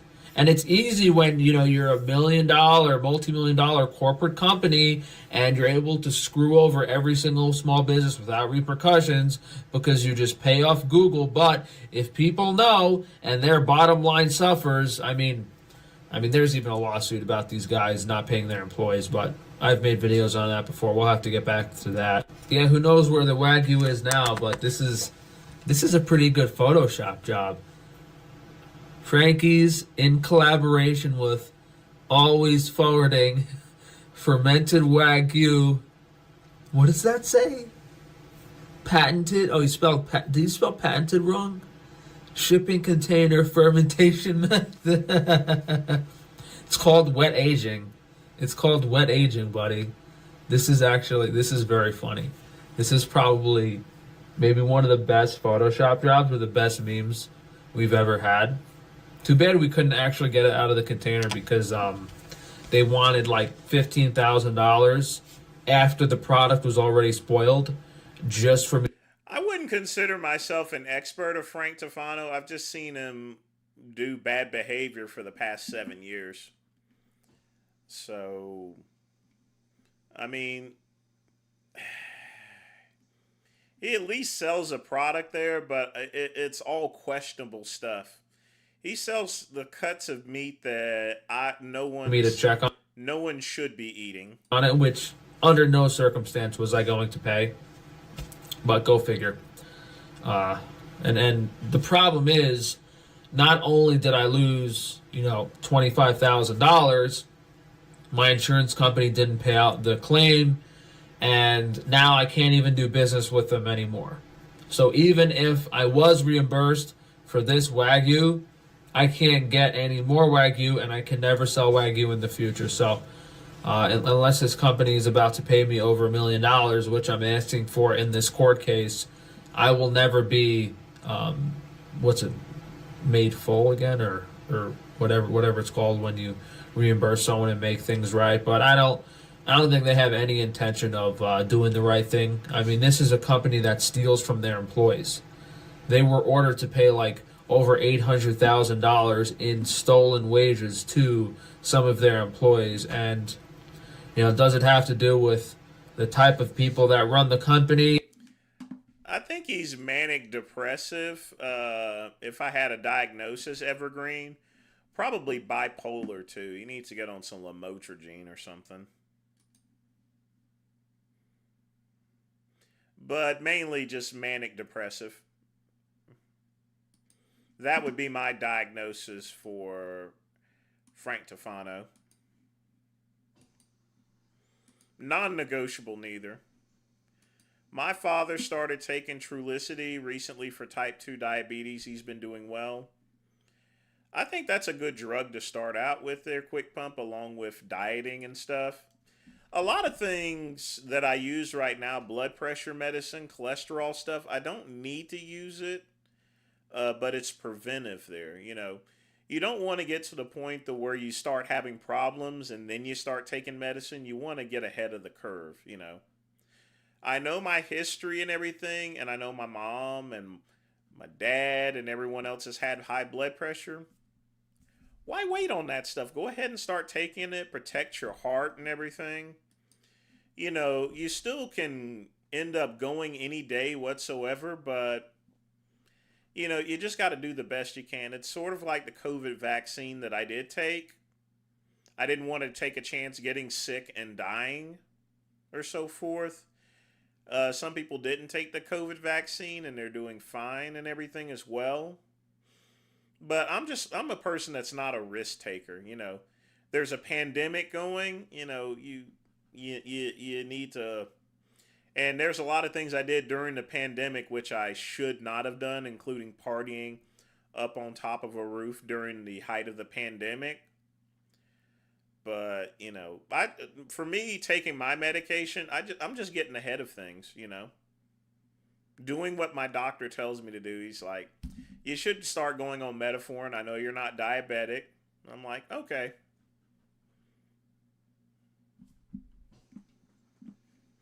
Because they're the doctor and I'm not.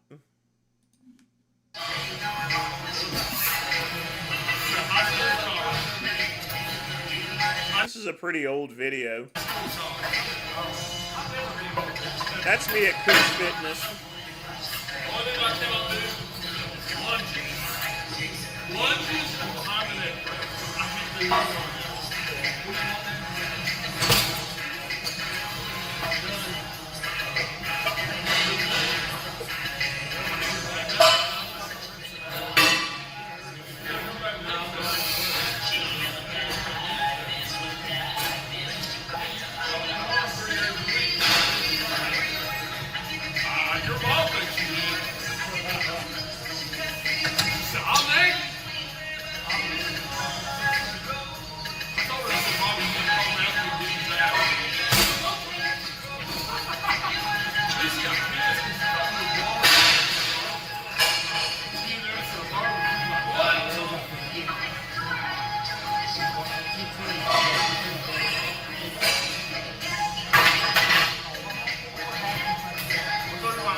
I was a lot fatter, actually. I'm actually in a lot better shape now. That was still at a time also where I wasn't taking any gear and my testosterone levels were failing. So I actually look a lot better than that condition at this point.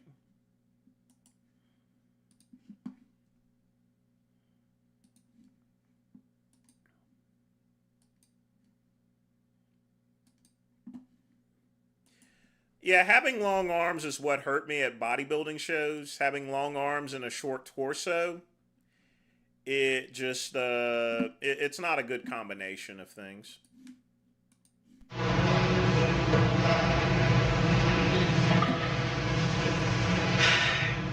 you could tell I'm rocking the Prime Nutrition stuff, so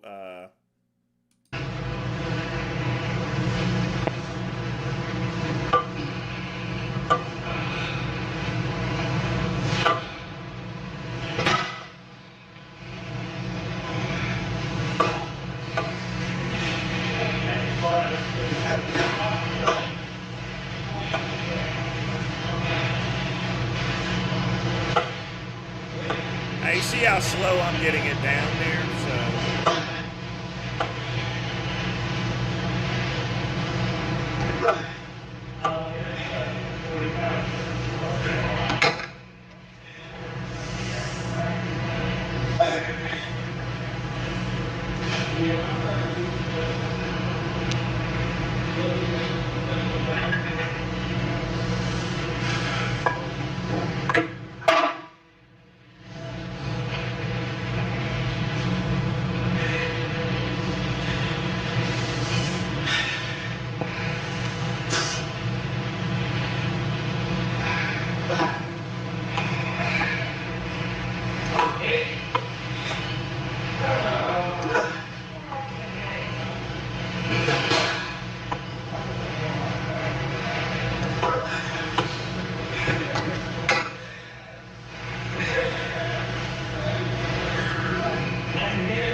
Oh, wait.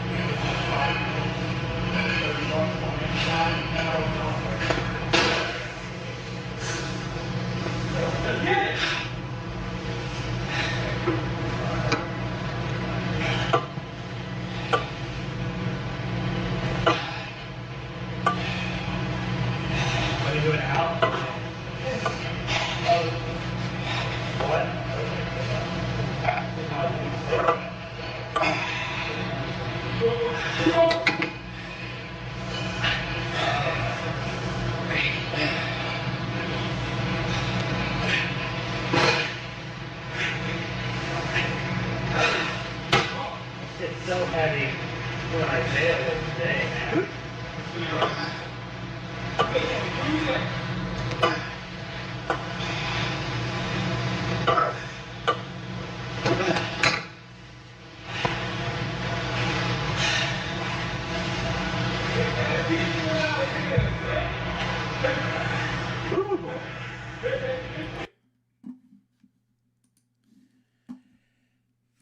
I actually like hammer curls. They're one of my favorite exercises. It's an awkward position for me having long arms. And that's the thing. If it feels awkward in your arms there and it's not easy, then keep doing it because that's what's hitting those muscles. And whenever I lift, I concentrate on the muscle that I have. It's sort of like you feel your biceps and stuff like that, but you got to really feel them.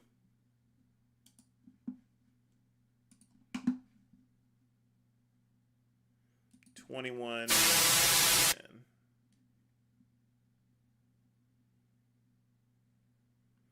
Oh, we've not done a Sam Sulik video in a while.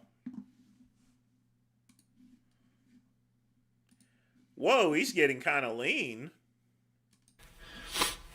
All right. Man, he's gotten pretty lean.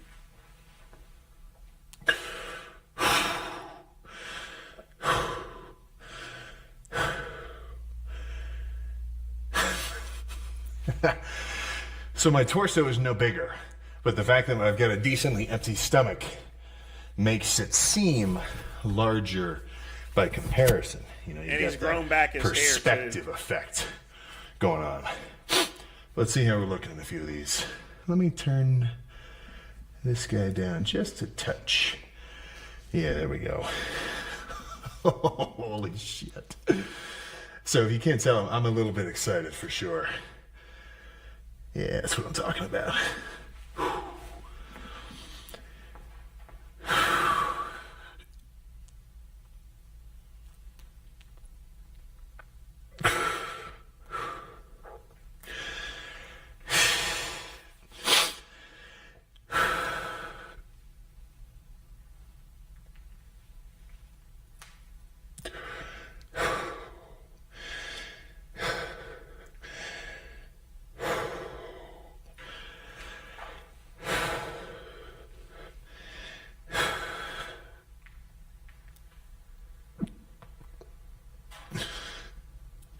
Man, he's going to be pretty dangerous on stage. He's definitely improved.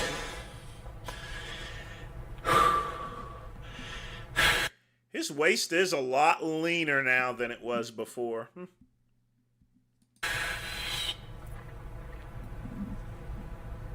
Damn. Yep, definitely a lot leaner than before.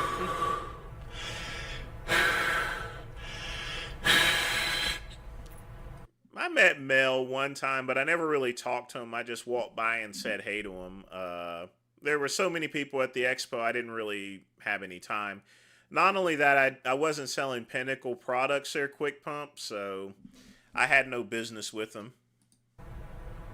Unfortunately, as far as Thermolife is concerned, I still got one of his lawyers threatening me in my file cabinet.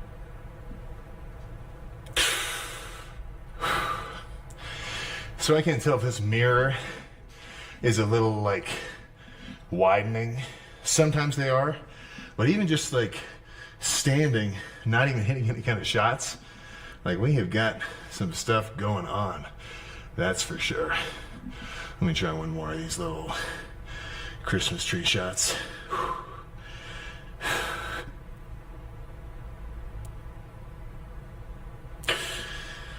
Oh, good. So, workout complete. I feel as pumped as ever, which is crazy because I've only had 1,900 calories today, but I'm probably running off of a little bit of residual travel inflammation and just like, you know, kind of water holding, which, I mean, shit, not a bad thing. Especially if you're on the leaner side, it's almost like a hack. If you want to come in and have a crazy pump and you're not eating a bunch of food, well, just get on a flight, change your, elevation and maybe the weather, whatever, get slightly inflamed, and then when you come in, you're going to be pumped as shit. So, honestly, I've never had a problem with the workouts trying to balance into flying around, just because I know that that is always going to happen. So, let's get all this stuff packed up, but we're not leaving.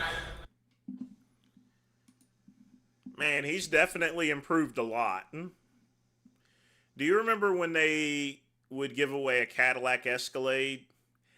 Yeah, that was at the time to where prize money isn't as high as today. But yeah, Ronnie Coleman, well, he no longer probably has those Cadillac Escalades. I mean, that was decades ago. But they were a nice prize, that's for sure. Chances are they were used vehicles. I doubt that they give them a brand new one. But, you know, an Escalade is an Escalade.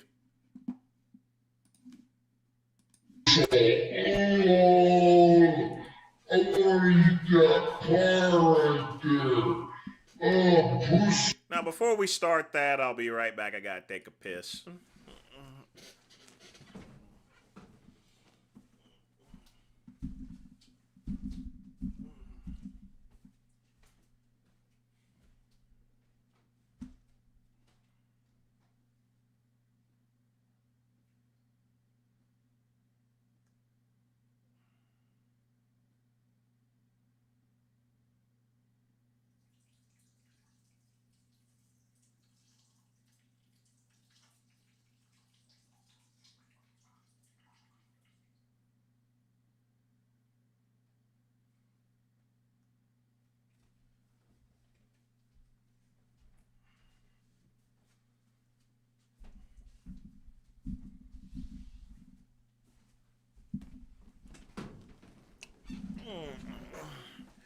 So before I'm going to begin, so Quick Pump, the way you mentioned it, the way I did business at the expos is a lot of the common thing that I would do is go to the tables to where I was regularly selling products like Ultimate Nutrition, Thermolife at the time, Farmgenics, sold a bunch of their products. And basically, what I would try to find out is, I would ask them, "Hey, what are you getting rid of?" In other words, what are you running? What are you getting rid of? What is the stuff that's going to be expiring very soon, in maybe like 2 or 3 months?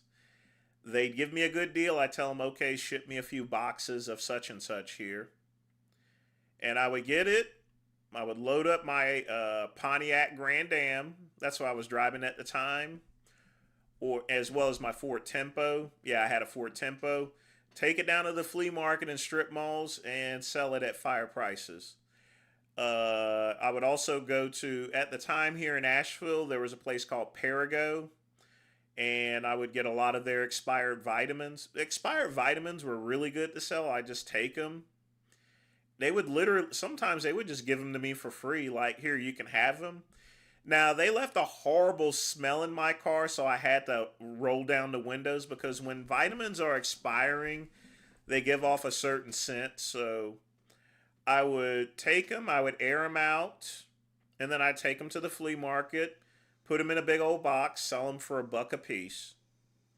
And then I would go to the GNC place, get their expired vitamins, and I would go and sell those too for like $1 or $2. I mean, literally speaking, I had 1,000% profit. I would also sell them on eBay as well.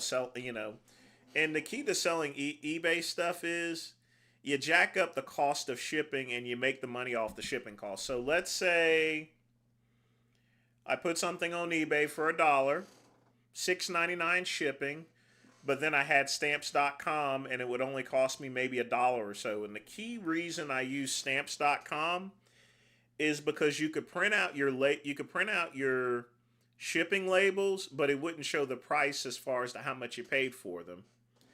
So I took that, usually it cost me $1 to ship via USPS. I put the stuff in padded envelopes and then I shipped them out. So literally speaking, I would make $3 to $4 per supplement that I got for 10 cents here. Easy money, folks, easy. You can't do that type of stuff these days because people are a lot more smarter than they used to be. And nowadays they destroy the supplements anyway. And you can't really sell them too much down at the flea markets anymore. It's just not like it used to be. Yes, my Ford Tempo had an automatic seatbelt. It was a piece of garbage. I only had that car for like 8 months. It just, the radiator just kept messing up on me. What the fuck? Sean Andrews, you gotta come with the heat for us, bro. Anybody with no heat, I'm muting them. Man, right away. I'm gonna be like this, boom, mute. I'm gonna be like this, boom, mute. The second they say something stupid. I'm not on mute. Hey. I'm gonna mute you if you say something stupid. Hit us with the fire, Sean. All right, so I just joined in and I'm excited about this, dude. I've been vegan for the last month or for the last year, since January, and me and my wife have traveled. We've just settled down, so I'm getting to a point where I can manage my expenses and get kind of like a baseline. What is the best resource you can recommend to manage your time? Look at this guy. He disappeared for 5 months, and then he writes me back. He's like, I believe we still had a few meetings left. I'm like, F you, dude. I'd rather come give your money back and kick it into your teeth than meet up with your bitch ass again. Guy disappeared for 5 months. Said he went to like Zambia. And dude, people are so crazy. It's like, what the f? Hit your question again. I gotcha. What's the best resource you can recommend to manage your time? Yeah, dick and balls, bro. Set a time in your mind and realize you're a if you can't stick to it. That's it. Get the f up earlier. Why do you think I get up at 2:45? Because I need more time. What time do you get up? 4:30 every day. Okay, well, get up at 2:45. Get up at 2:30. You have 2 more hours. The amount of money I make in 2 hours is probably what you're looking for. Gotcha. Thank you. Get more time, bro. Get more time. This dude is I can't even believe this dude.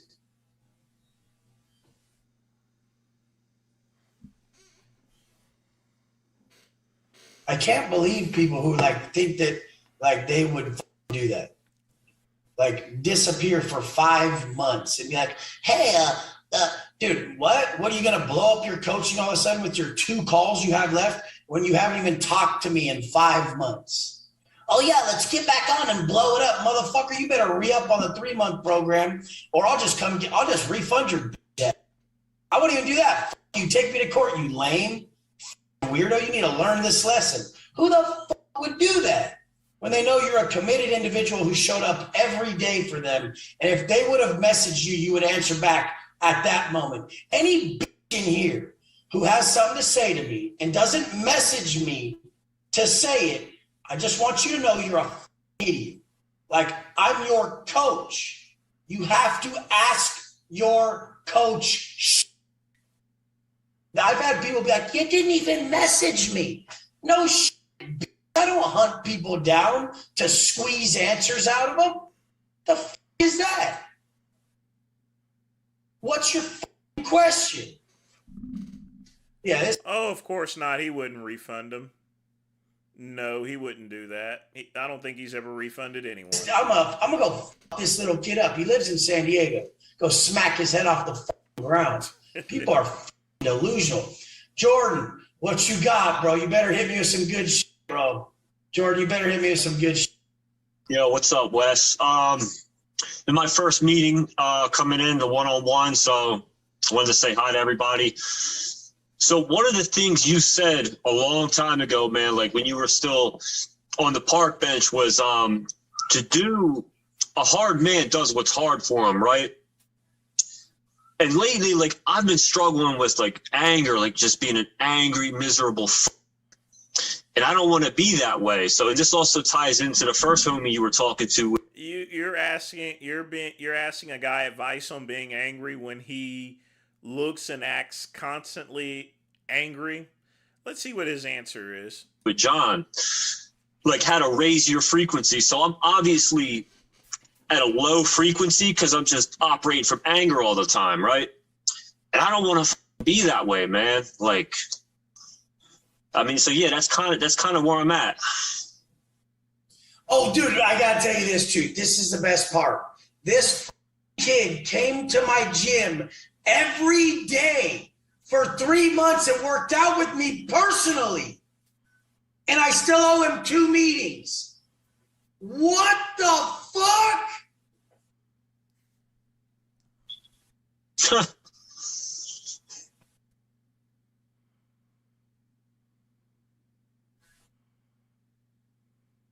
I have to. He just came out of nowhere. You know how much it would cost to come work if you're like, can I come work out with you every day for 3 months? Do you know how much that would cost if I wasn't nice enough to just say, yeah, you signed up for the business coaching, come learn from me, bro. Yeah, you're right down the street, come learn. Do you know how much I would charge you? Do you know how much that, dude, one of these guys who works for me, because I love his attitude, he came every day for like 8 months in the morning and worked out with me. And then I gave him a $20,000 check and said, will you work for me? And he said, yes. And the next year I gave him a $50,000 check. I said, will you keep working for me? Yes. Within that time, he went from making $15,000 a month to $75,000 a month. And he's 24. And this kid doesn't get that someone else did that with that time around someone with a mentor like me. That's what this other kid did. And this kid doesn't get that. It's fucking crazy. If you're around people who are killing it, you should be asking the right questions and elevating. But this is just really flooring how stupid this kid is. Like, it makes me so irate. But how do you control your anger? This morning, I asked the guy if he's ever shot anybody because he was in my spot where I work out.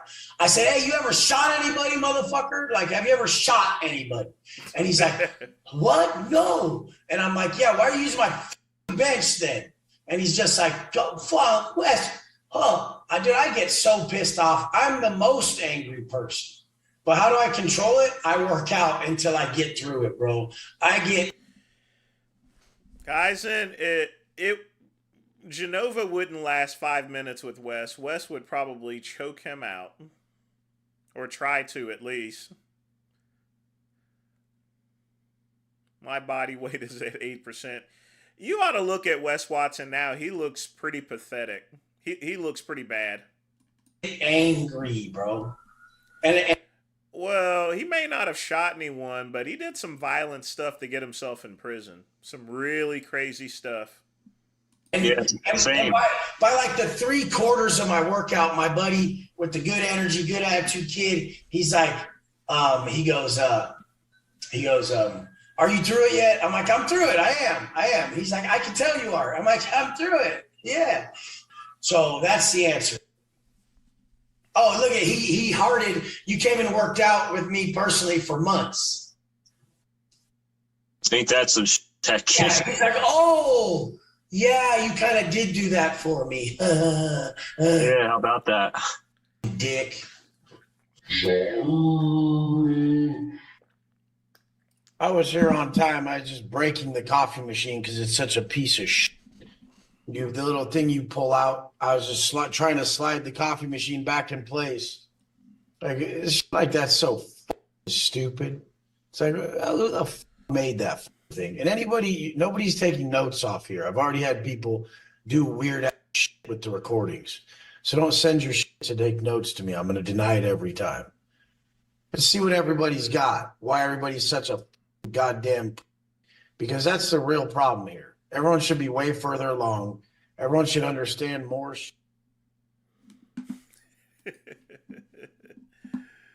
Oh boy! What a maroon! What a maroon! And these people actually pay to get yelled at and be beaten across the head. I'd rather go to a dominatrix. I'd probably get a better deal if I wanted to get my ass whipped every day. And it'd be a lot cheaper. It really would be. Would you act black for $5? Yeah, what you want me to do?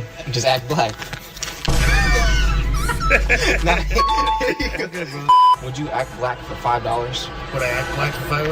Yeah, of course I would. Act black for $5? Please. Nah, no way. Should I feel offended? Would you act black for $5? Wait, no, you gotta act black. Give me more money. Nah. Come on, you said $5 to act black. Give me that. Would you act black for $5? Yeah, what you want me to do? Just act.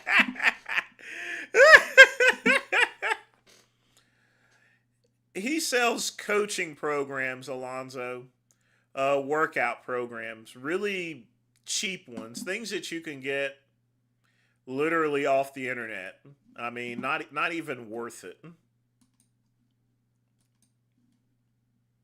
It's sort of like those bumper stickers I used to sell when I was telemarketing. I can get $500 just because people think that if they put one of those things on the sticker, the cops won't pull them over or anything.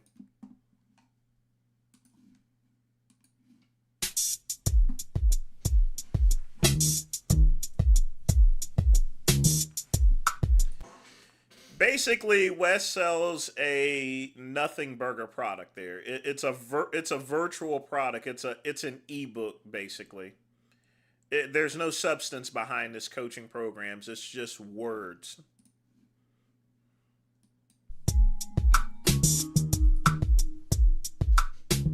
Technically, you could call it a service. Hello there. This is Rom Wills coming back at you with yet a... My brother.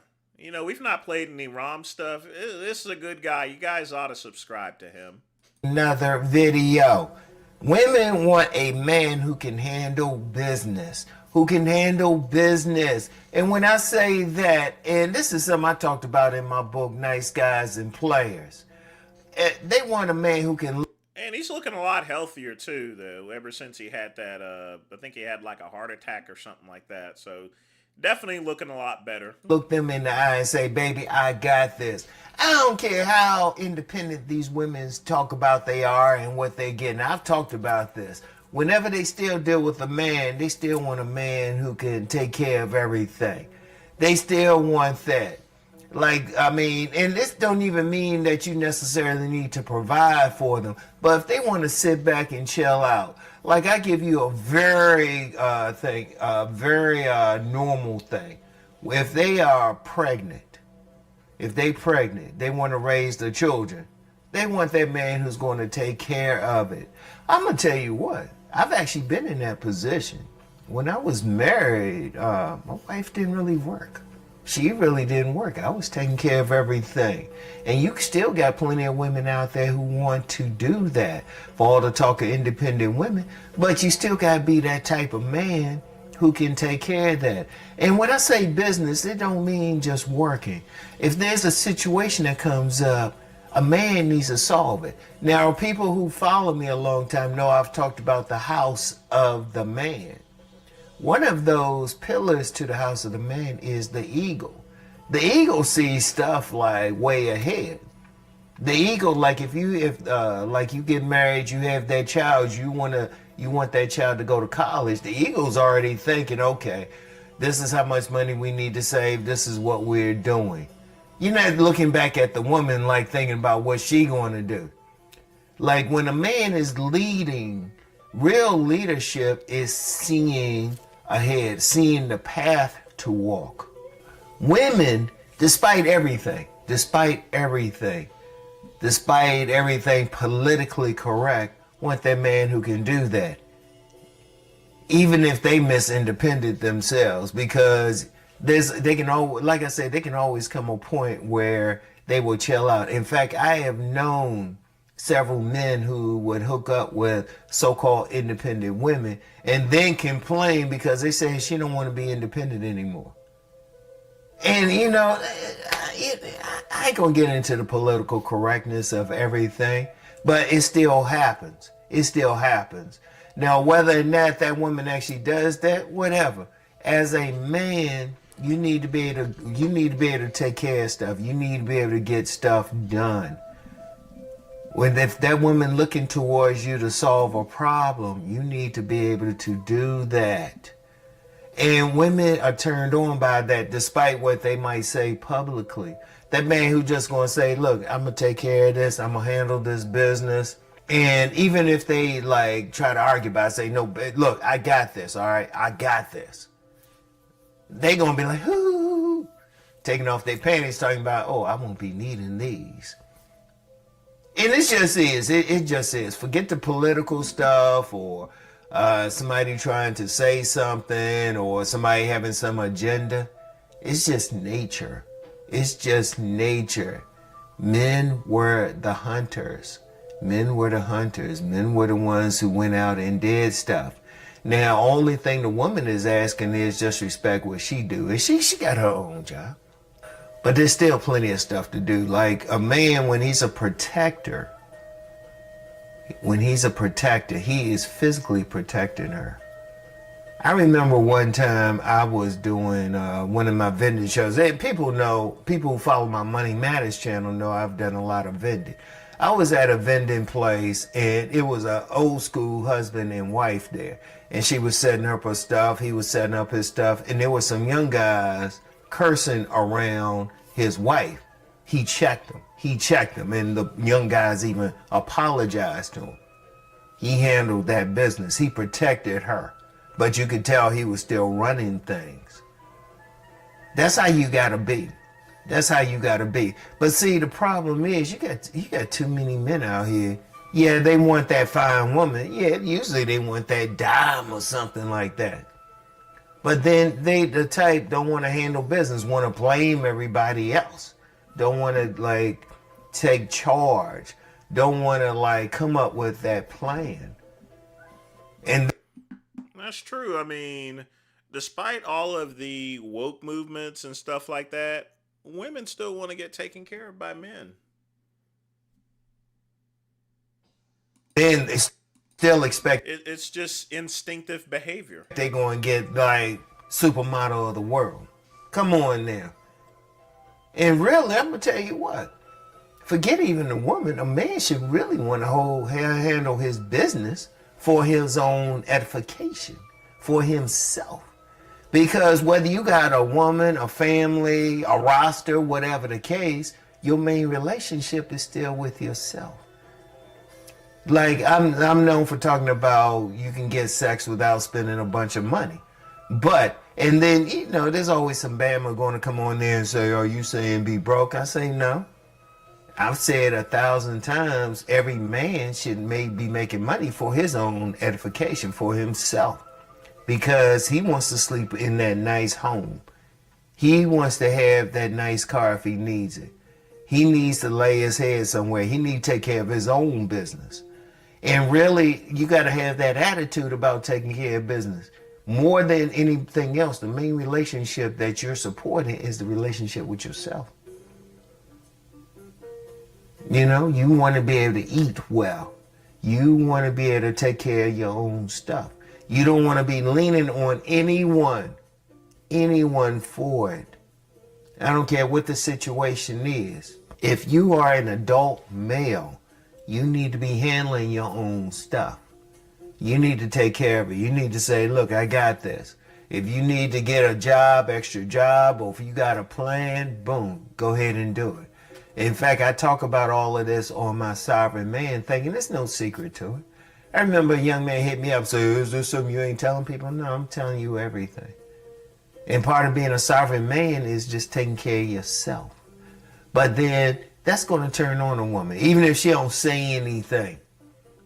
Even if she don't say anything, because like I said, the main thing on a primal level, a woman want to be with that man she can chill out with.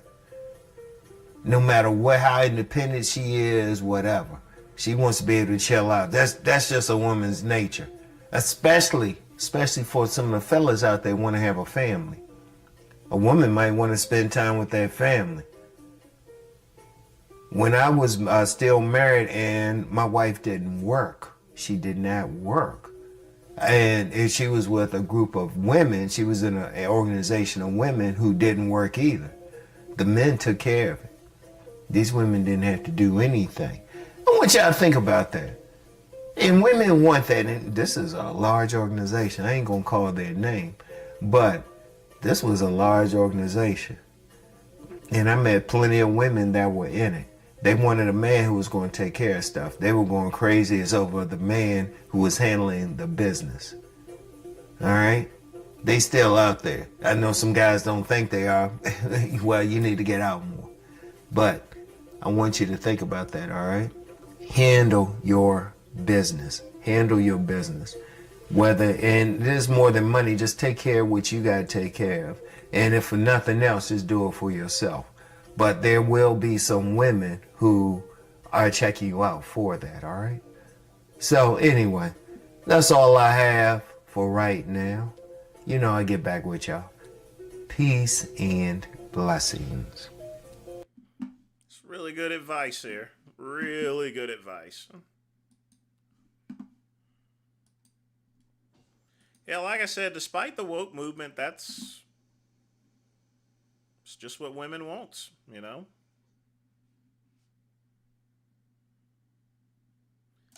Yeah, you can't talk to women like that or you ain't getting no cooch. I'll tell you that right now. You ain't getting no cooch. Okay. And what has he done as the president that's so great?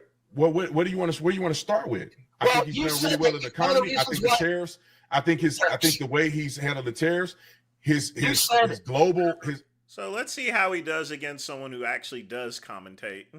His global leadership, what he's done in the Middle East. All right, let's talk about investment. That. People have invested money into the United States of America by the trillions. Let's talk about that. Let's talk about world peace. You said one of the reasons why you voted for Donald Trump is for world peace. He said he was going to end the war in the Ukraine in 24 hours. I'm just wondering, how's that working out? Yeah, but he's making an effort to do it. Oh, he is? He's making the effort? What has he done? He's trying to talk to both sides. What has he done? Let me finish and don't interrupt me. If you're going to have me on your show to talk, let me talk. He's making an effort to communicate with Putin. He's making an effort with Zelensky. Now, you see the difference between someone that's skilled in actually talking and the usual rubes that this guy actually does. So you saw Zelensky come to the White House, and then Zelensky wanted to come back to negotiate about a ceasefire situation. Now, let's move on to Israel. Look at what he's done in Israel. We'll get to Israel. Okay. You just said he's doing everything he can. He said I all think he's doing. I think he's making an effort far more than any other hold president. on. You said all he had. He said all he had to do is pick up the phone, and the war would be over in 24 hours. Yeah, he can say what he wants to say. That was what he believed at the time. Yeah, well, and he's still making an effort. He campaigned on it, making an effort. Well, he has said every day that Putin wants peace, and every single time he says that, Putin puts on another air raid, and innocent people. Ukraine just did an air raid on Russia just recently. It destroyed billions of dollars worth of property. He's right. They did do an air raid. In fact, they went and tried to bomb Putin's house there. So, yeah, they're both bad actors. And like I said, every Ukrainian that I've ever dealt with, they were pretty much some of the most racist people out there. So I don't have a good impression of Ukrainians based upon experience and actually meeting actual Ukrainians. And there's not one Ukrainian that I've met that hasn't been racist. They hate black people. They did not. Drone strikes. Zelensky probably hates black people too. Ukrainians are some of the most racist people out there. I can honestly say that with almost a fact. In my experience, all the Ukrainians I've met are a bunch of racist pieces of garbage.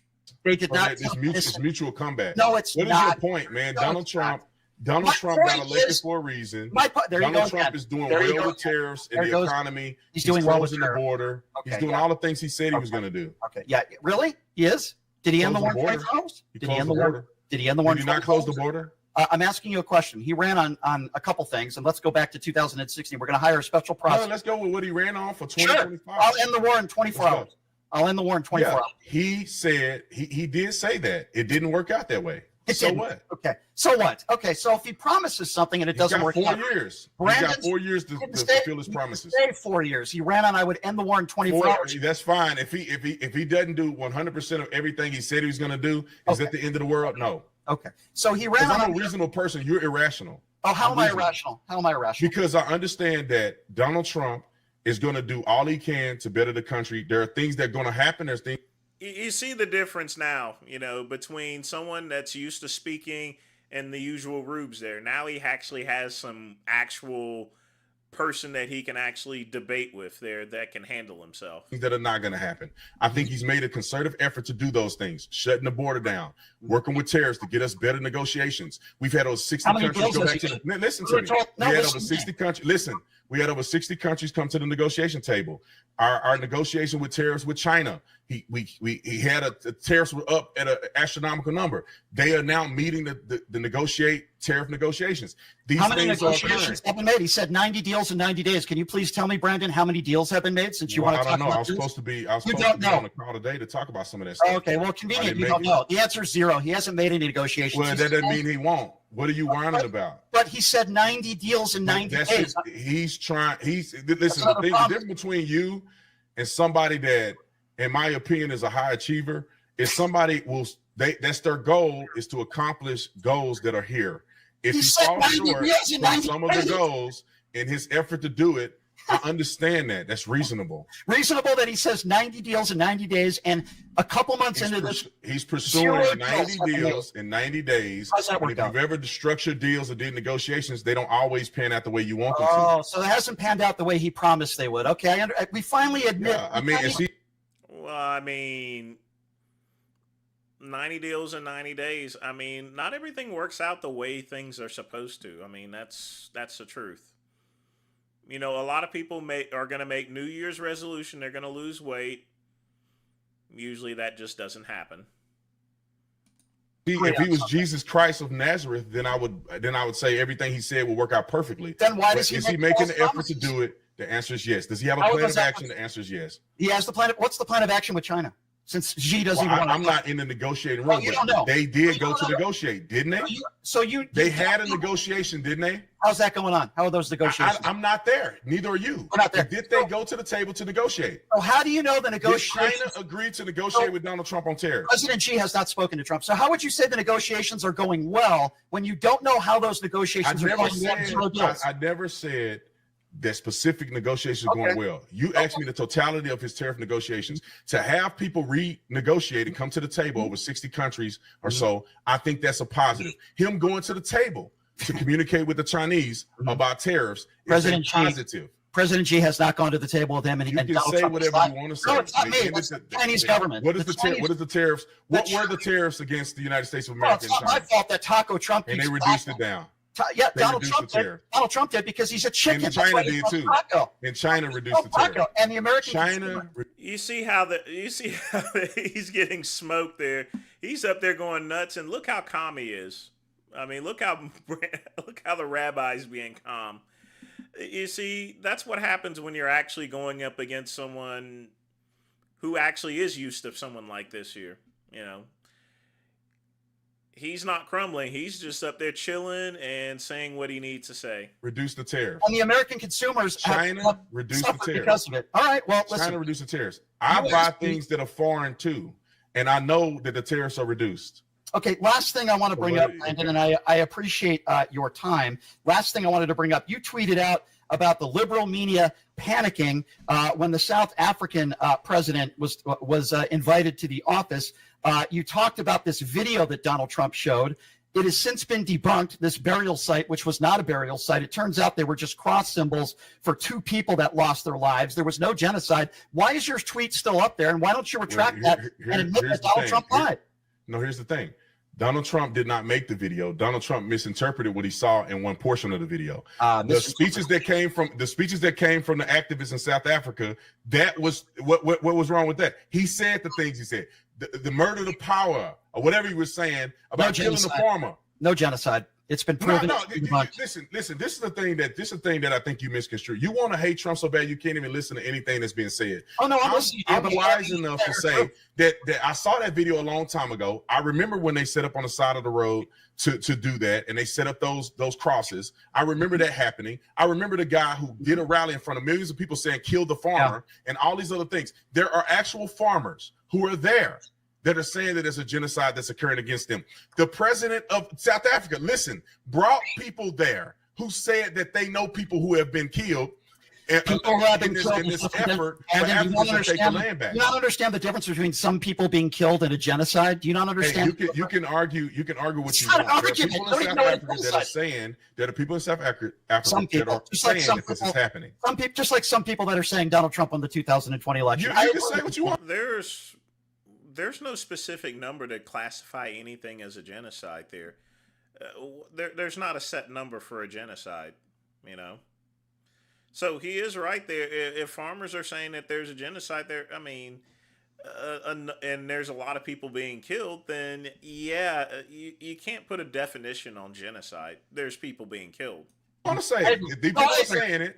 You're right. People are refugees. You're right. They've gotten asylum in Some America. people are. You sound like Trump. Some people are saying. You got millions of people. You got millions of people at a protest that are saying "kill the farmer." What are they just talking just to say that? There's millions of people there. Millions of people that are saying "kill the farmer." I'd have to see that video and that. Did you watch the video? Millions of people. Yes, I did. Did you watch the video? Yes, I did. And those crosses on that field were not. No. Let's talk about what the South African activist said. What did he say? Do you remember that part, or do you just watching the cross? Why have you not taken down your tweet, which is because where did I mention Trump in that tweet? You can't defend what's on the screen. Donald Trump showed. Where did I mention Trump in that? Where did I mention Trump in that? President Trump showed a video. This is your words. President Trump showed a video of what's actually happening in South Africa. That is not a genocide. That field that he showed with the crosses, actually, the people that died. Their family has spoken out and said that was awful what Donald Trump did. They've spoken out against it. That was not a genocide. I have not heard of it. Yeah, he didn't crumble defending his support there. In fact, he got tore to pieces. He's up there going wild, and Brandon's just sitting there like. So no, I wouldn't date Brandon. I mean. Oh, boy. Like I said, folks, there's a difference between someone that is talking on the phone and then there's someone that's skilled in debating, you know. Someone who can actually fight back.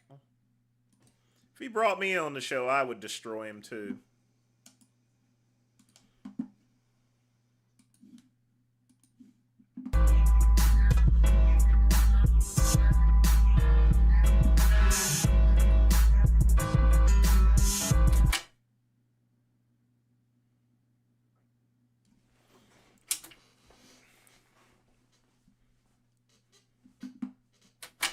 Braden Peters, better known as Clavicular, is a live streamer who's known for looks maxing, which is the pursuit of maximizing your physical attractiveness through methods ranging from grooming and fitness to cosmetic surgery.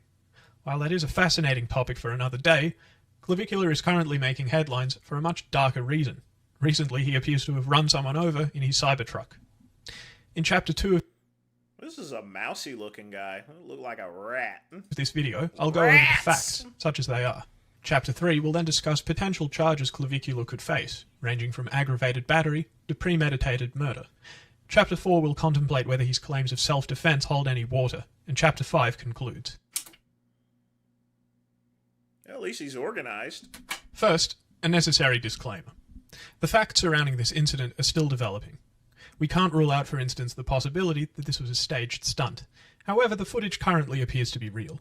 As such, I'll proceed with my description of events, assuming that they occurred as depicted. On the 24th of December, 2025, the now viral broadcast surfaced. I say, this is a proper little chap here, I'll tell you. It shows an individual who goes by Recan X lying on the bonnet of Clavicular's Cybertruck, ostensibly acting as a nuisance. A person off camera is heard telling Clavicular to start driving, after which the Cybertruck appears to move forward. Start driving with this guy. Drive. Recan X slides off the vehicle and appears to be run over. Immediately following the impact, Clavicular is heard saying, "Is he dead? Hopefully." Is he dead? Hopefully. Further clips from the same live stream show Clavicular speaking to an individual wearing a reflective safety jacket. During the exchange, he claims he acted out of fear and self-defense. No, you don't know. There's armed people surrounding my car. Yeah, and they're armed. They all have pistols. Yeah, exactly. I can't see shit. Well, that's why. Well, when you're afraid. Well, I don't know what's going on. However, Clavicular's actions before and after the incident may tell a different story. Prior to the incident, Clavicular had a heated exchange with Recan X and some others, after which he was recorded stating, Well, I mean, this guy's been chasing and stalking him, so like I said, there's not going to be that many charges against him. He'll get probation. "I want to kill each and every one of these guys." Yeah. Why do you think filming common black people is bad? How you feel about that? I want to kill each and every one of these guys. Following the incident, Clavicular posted an AI illustration of himself running over Recan X with the caption, "Play stupid games, win stupid prizes." Of note is that Recan X appears to have been stalking and harassing Clavicular for some time. In one encounter, Recan X threw some kind of liquid at Clavicular. As of now, no further official details have been released regarding the condition of Recan X. Because the incident took place in Miami, Florida, I'll ground my analysis in Florida law. Since we still don't know if Recan X is dead, I'll split my analysis into two distinct sections. The first assumes that Recan X succumbed to his injuries, and the second assumes that he survived. If he had to have survived, otherwise he would have been hauled in and charged with murder. So he definitely survived. How long ago was this? This is 2 days ago. So he ain't dead. Recan X, the person He might be fucked up pretty bad, but he ain't dead. on the bonnet succumbed to his injuries, then Clavicular faces an escalating ladder of homicide charges. The most immediate charge would be vehicular homicide under Florida Statute Section 782.071. To secure a conviction, the prosecution must prove that Clavicular operated the vehicle in a reckless manner likely to cause the death of or great bodily harm to another. Under Florida Statute Section 316.192, subsection 1A, reckless driving means driving with a willful or wanton disregard for safety. Driving forward with a human lying on your bonnet could certainly be argued to meet this standard. However, the prosecution might argue for a more severe charge, second-degree murder, under Florida Statute Section 782.04, subsection 2. This charge applies when a killing is committed with a depraved mind regardless of human life. The Florida Standard Jury Instruction defined a depraved mind as acting with ill will, hatred, spite, or an evil intent. Clavicular's posting an illustration of the incident with the caption, "Play stupid games, win stupid prizes," supports the feeling that the impact wasn't accidental. The post suggests that he believed that the victim deserved to be hit. Combined with his comment, "Is he dead? Hopefully." Is he dead? Hopefully.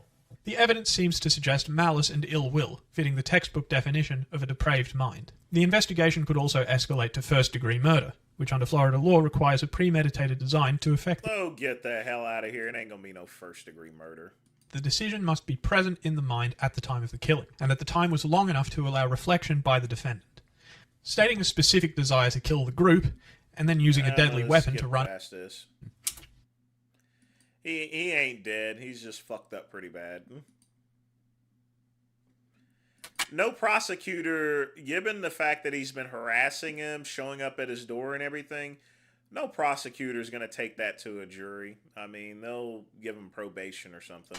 If Recan X survived, then the baseline charge would be aggravated battery with a deadly weapon under Florida Statute Section 784.045. In Florida, an automobile is legally considered a deadly weapon if used in a manner likely to produce death or great bodily harm. Intent is also a requirement for battery. Given the video evidence, as well as the subsequent social media post, intent to strike can easily be inferred. Alternatively, based on the "I want to kill" statement, the state could charge attempted first-degree murder.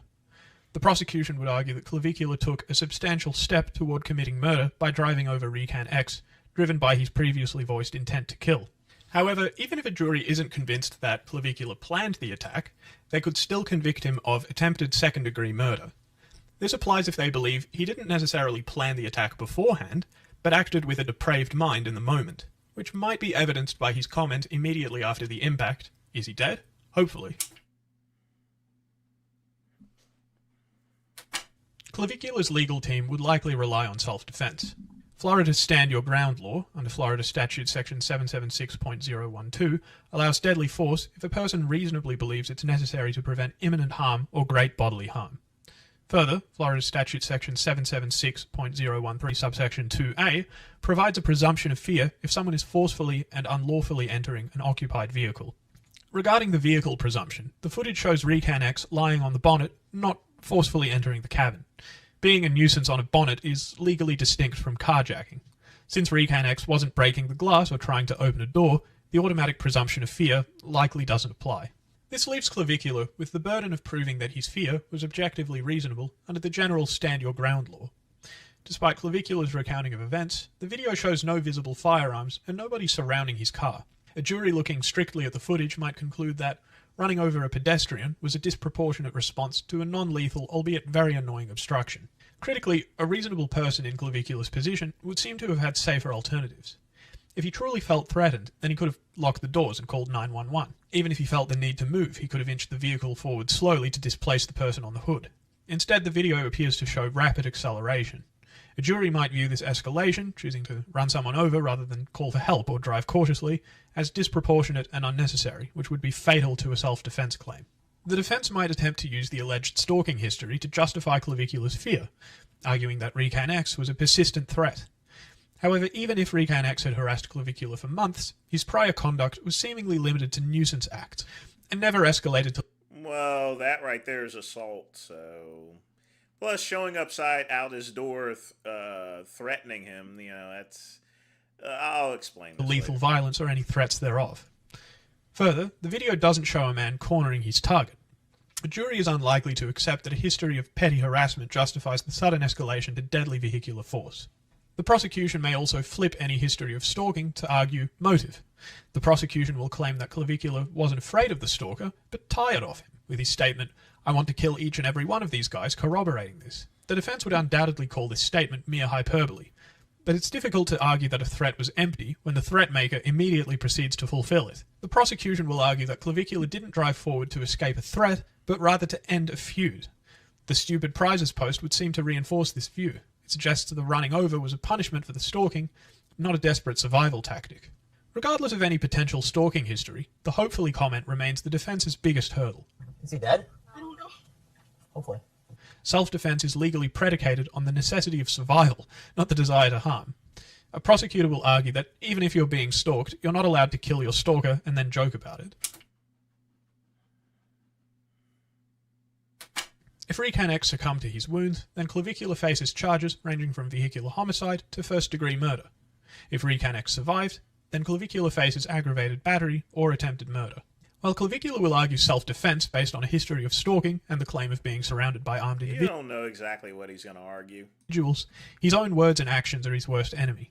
His pre-incident threat, his mid-incident malice, and his post-incident mockery paint a picture not of a terrified victim acting purely for survival, but of someone acting with punitive intent. Unless police find firearms on Recan X to corroborate Clavicula's story, Clavicular appears to have documented his own road to a lengthy prison sentence. That's just not true at all. Here's the thing, folks. Regardless as to what evidence it is, no prosecutor will be crazy enough to even take this to trial.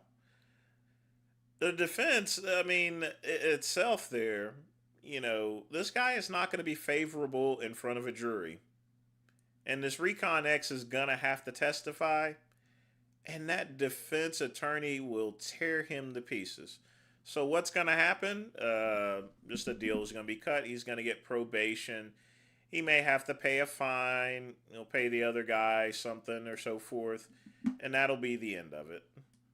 You know, I thought he would probably get arrested, but all those months of harassment, going to his house and everything, yeah, it's just not going to happen. The minute that they put him, you know, the prosecution, they would have to put him on the stand, and it just isn't going to work, folks.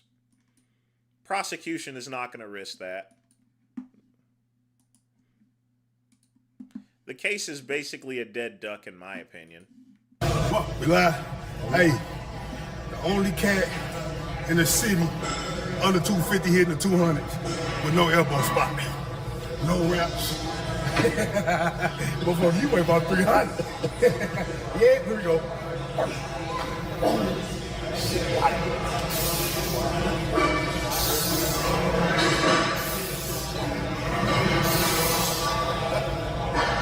Come on. Get up.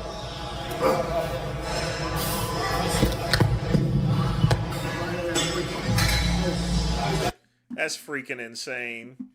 That right there is 400 pounds, and those are 200-pound dumbbells. That's nuts. That is a strong lift. No elbow pads neither. That's crazy. It's a good lift too. Solid. I want to shout out some vegans out there. We got Jason, Gut, I think. I'm not good. Oh, definitely anger management classes, quick pump. Yeah, he's just gonna get a plea deal. They can't. The thing about it is they can't put Recon X up on the stand. That defense attorney will tear him to pieces. I mean, they will tear him to pieces. With last names. We got Axel. He's doing a lot of walking. I don't know if he's doing a lot of activism, but check him out. Check out Jason too. He might do Beyond Steak review. Hopefully, inspiration for me. Sorry if I make some weird noises. Or faces, I should say. I just got hit with allergies. I don't know why. And another guy. He's not on YouTube, I don't think. He's mostly on Instagram, but check out Godzilla Rules 123. Check out Jeremy Loeb. Why is he swaying around for like this here? What is up with this here? Who does he think he is? Stevie Wonder or something? I just call to say I love you. Why is he swaying around? You ain't Stevie Wonder. Speak! And stand still. You're giving me a headache. Check out the chip guy. Check out the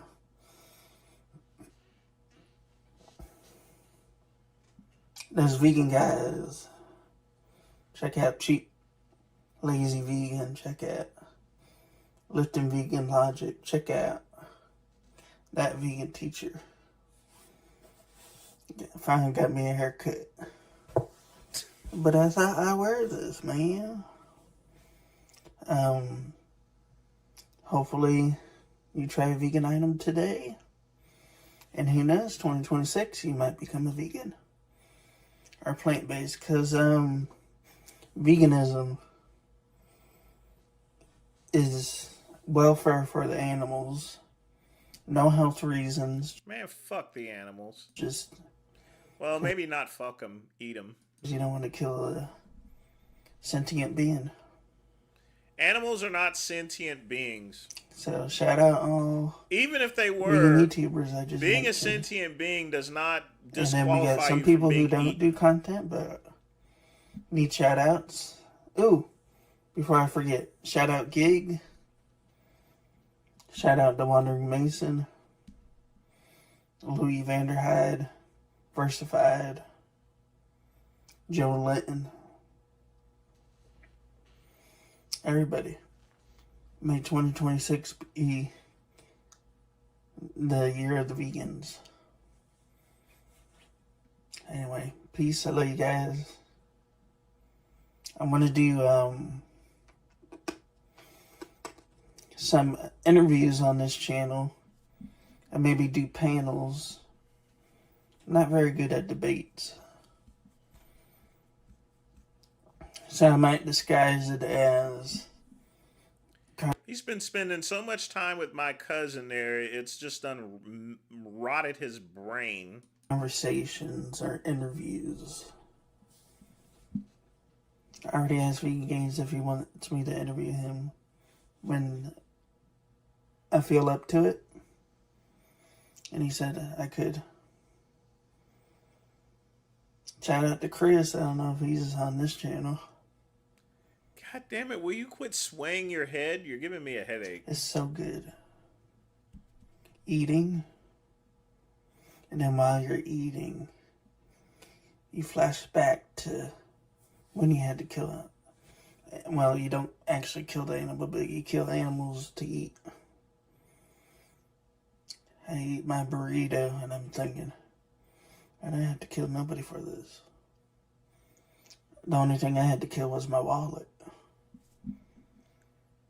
No, you're still killing animals. I've explained that on Vegan Games' channel. As far as most vegan products that grow up on the farm, they still got to put chemicals on the land that kills a lot of gophers, kills rabbits, kills everything around it there. I mean, that's part of any process of food production involves killing of the animals here. It's just not directly, it's indirectly, but it's still killing animals, you moron. Anyway, peace. I love you guys. Welcome to Veganism for All. This is going to be more content. I want to do conversations, but I don't want to. I want to do it, but I don't want to do it. Because it's going to be like a 20-minute video per each conversation. So, like I said, try a vegan item today. Go plant-based for a week. Or do what Jason says and do, I don't want to butcher it, vegan Mary or something. So check out everybody I just mentioned, and I hope you guys are doing good. See, he doesn't get it there, you know? He just really doesn't. He thinks that being a vegan doesn't mean you're killing animals. You're still killing animals. You kill more animals being a vegan than not being a vegan. When it comes to me eating a steak, what is that? Part of a cow. One cow. You know, when you're eating vegetables and you got to clear the soil to grow those vegetables, you got to kill everything that's in the ground. Gophers, rabbits, and everything, you know. There's no way otherwise. Otherwise, they'll literally tear up your garden. So those animals get killed. And I mean, in the wheat thresher, when everything is going to harvest, yeah, you're picking. You know, there's all sorts of animals and critters that you're gonna just get out there. So I want to shout. Ugh. Forgot to delete that out. Yeah. Yeah, we're going to run a little bit late there because we want to make sure I get all the videos, so don't worry.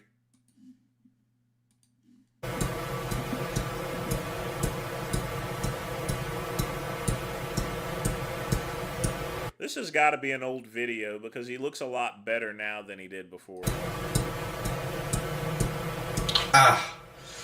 Fuck, that's starting to hurt, man. Let's do a little bit more. No contraction of the face.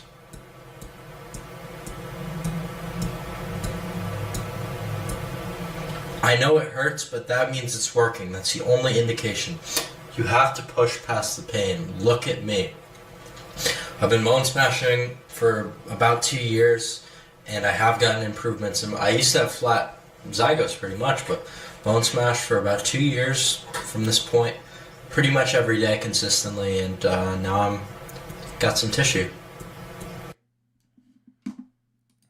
Fucking moron. Bone smashing.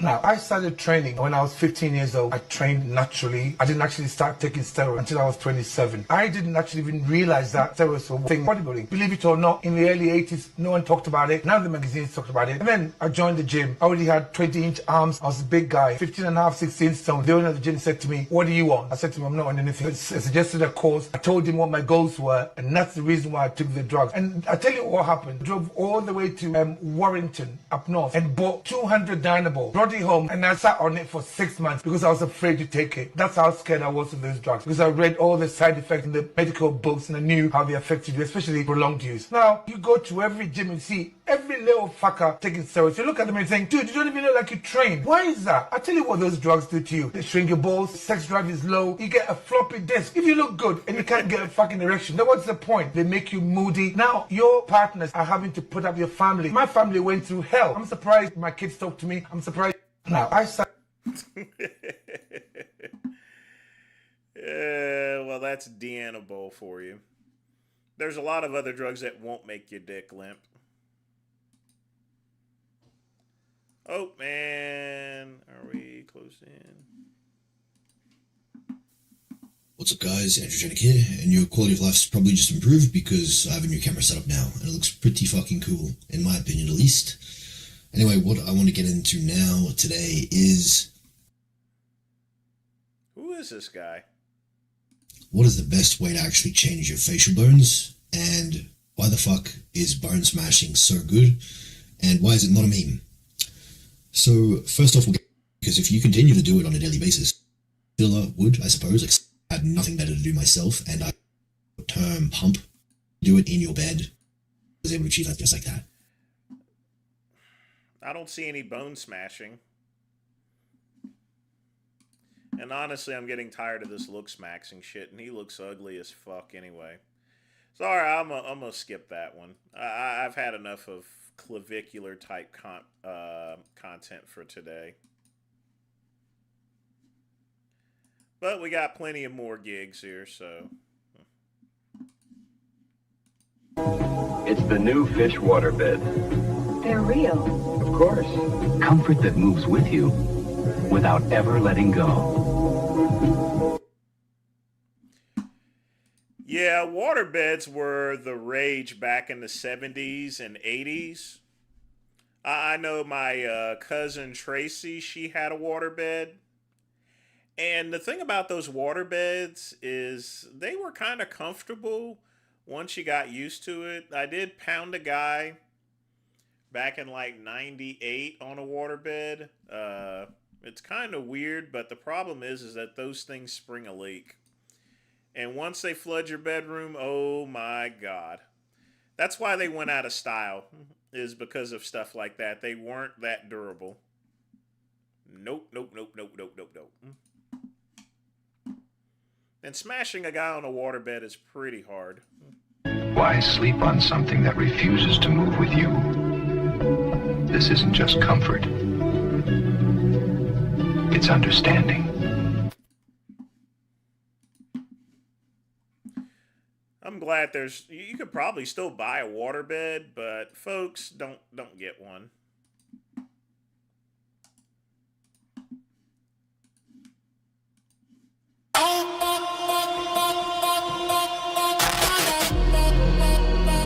Relatively narrow hips.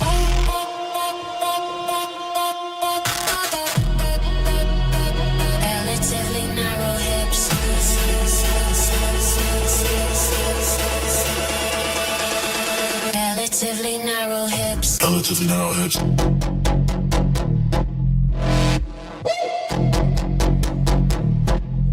Relatively narrow hips.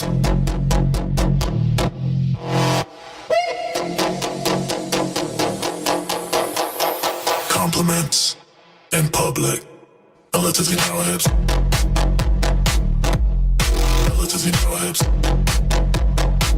Not palm. Relatively narrow hips. Relatively narrow hips.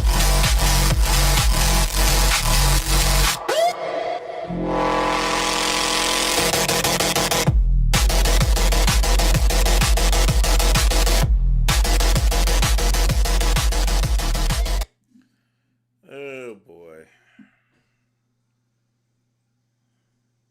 What a maroon. What a maroon. I think that's probably the gayest content I've actually seen. I'm an expert at gay content being a homosexual. But that is some real gay content.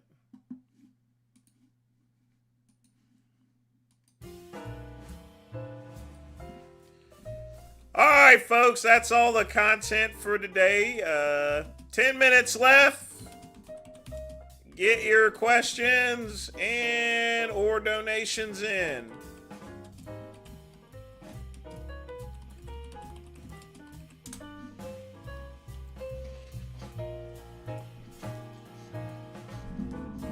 Yeah, it was a good idea to start the videos earlier. I didn't realize how many videos we had to review tonight. So yeah, that was a good idea, starting the videos early there, Quick Pump. Because we had a lot. Lot of stupid content there. From stupid people like Clavicular and stuff. And Frank Tofano. You know, it makes me wonder sometimes, how do these people actually talk and breathe at the same time?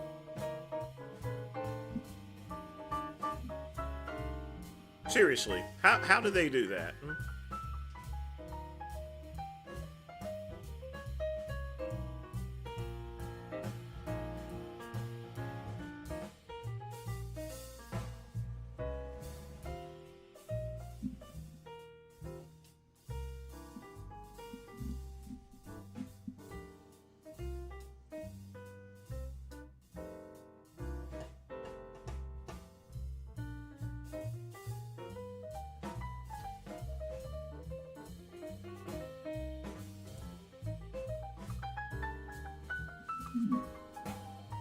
Did I ever meet Orville Burke?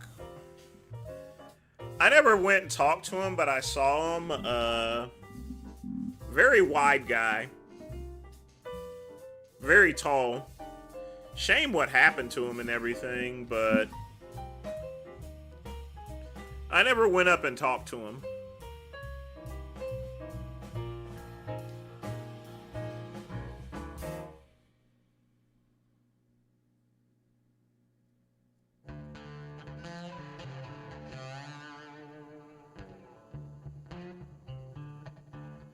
But a very wide person. Very wide.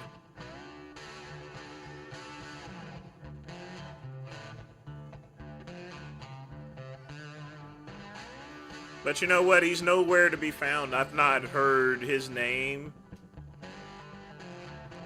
It's like a lot of these pro bodybuilders, they just disappear. Yeah, he had a really badly botched surgery. That's why he no longer competes. I mean, it was definitely botched.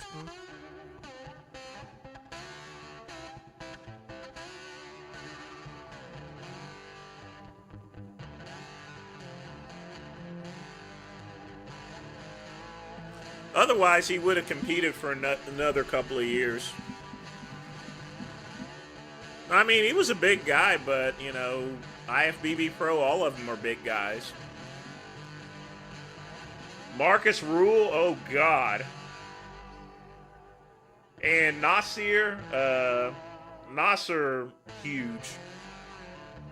Greg Kovacs, scary. Bitch Sean Allen, scary looking. Now, Sean Allen, let me tell you about Sean Allen. Whenever he's at an expo, he's always, every time, he's always in an angry looking mood. He's up there just staring at you like this here.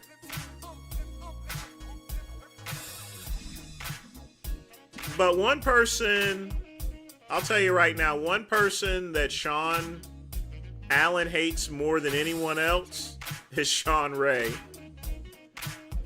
I mean, he hates Sean Ray with a passion. Because Sean Ray basically told him that he would never turn pro. And he was sort of right. The only reason why Sean Allen turned pro, and what Sean Ray was meaning, you know, you can go and compete at the NPC Nationals or USA as long as you want, but you're never going to turn pro on that stage. The only reason why Sean Allen turned pro is because he did the North American Championships. That's it. That little sideshow to where they hand out one pro card.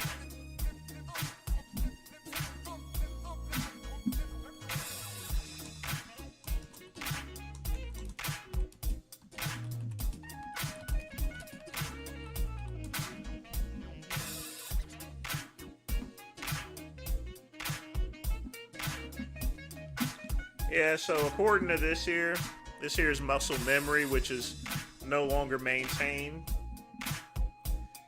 But he won the Masters 40 plus super heavyweight first. And normally, back in the day, they never handed out pro cards for that, but they started handing them out recently.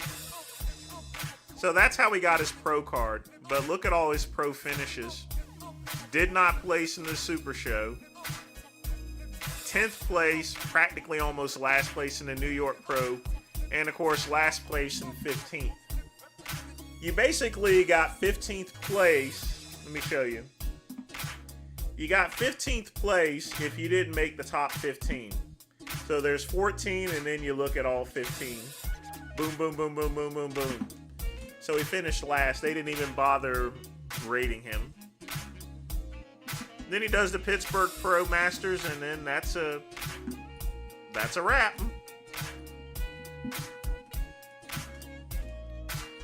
And of course, if you're wondering about the great one,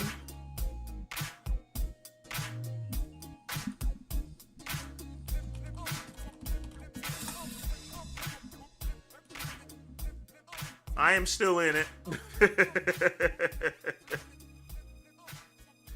That's not all the shows I've done, but yeah.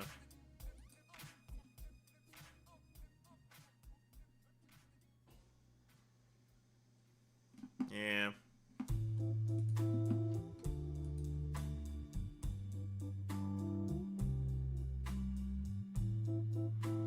Yeah, that show was a mess for me. Oh well, fuck it. I don't care.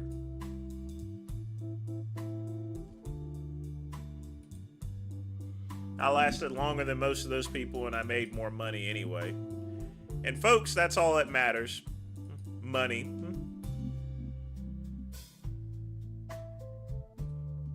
Well, given Nasser's size, he was a Chihuahua. But, you know, the thing about Nasser is he's dead. He should have taken Sean Ray's advice. You see, even after he finished competing, he kept using. You gotta get off the gas pedal. And he never did.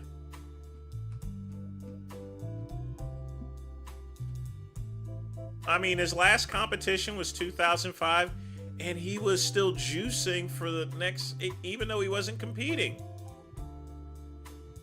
That's not, you can't stay that kind of size. You're gonna die eventually. And Nasser, he died at around, he was only like he was 47 years old. Dead. It's just nuts.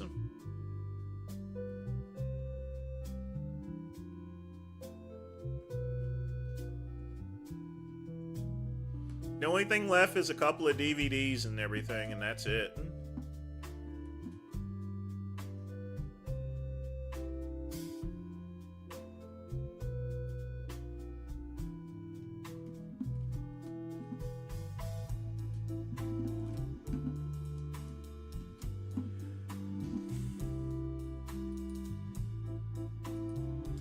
But folks, it is midnight, and that is the end of the show.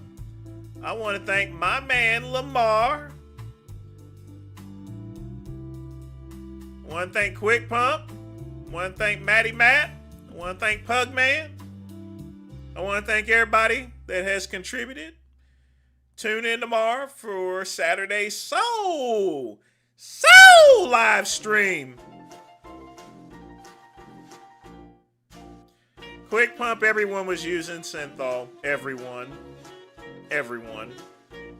Or Escalene or some other enhancer. But I'm out of here, and as always, peace and soul.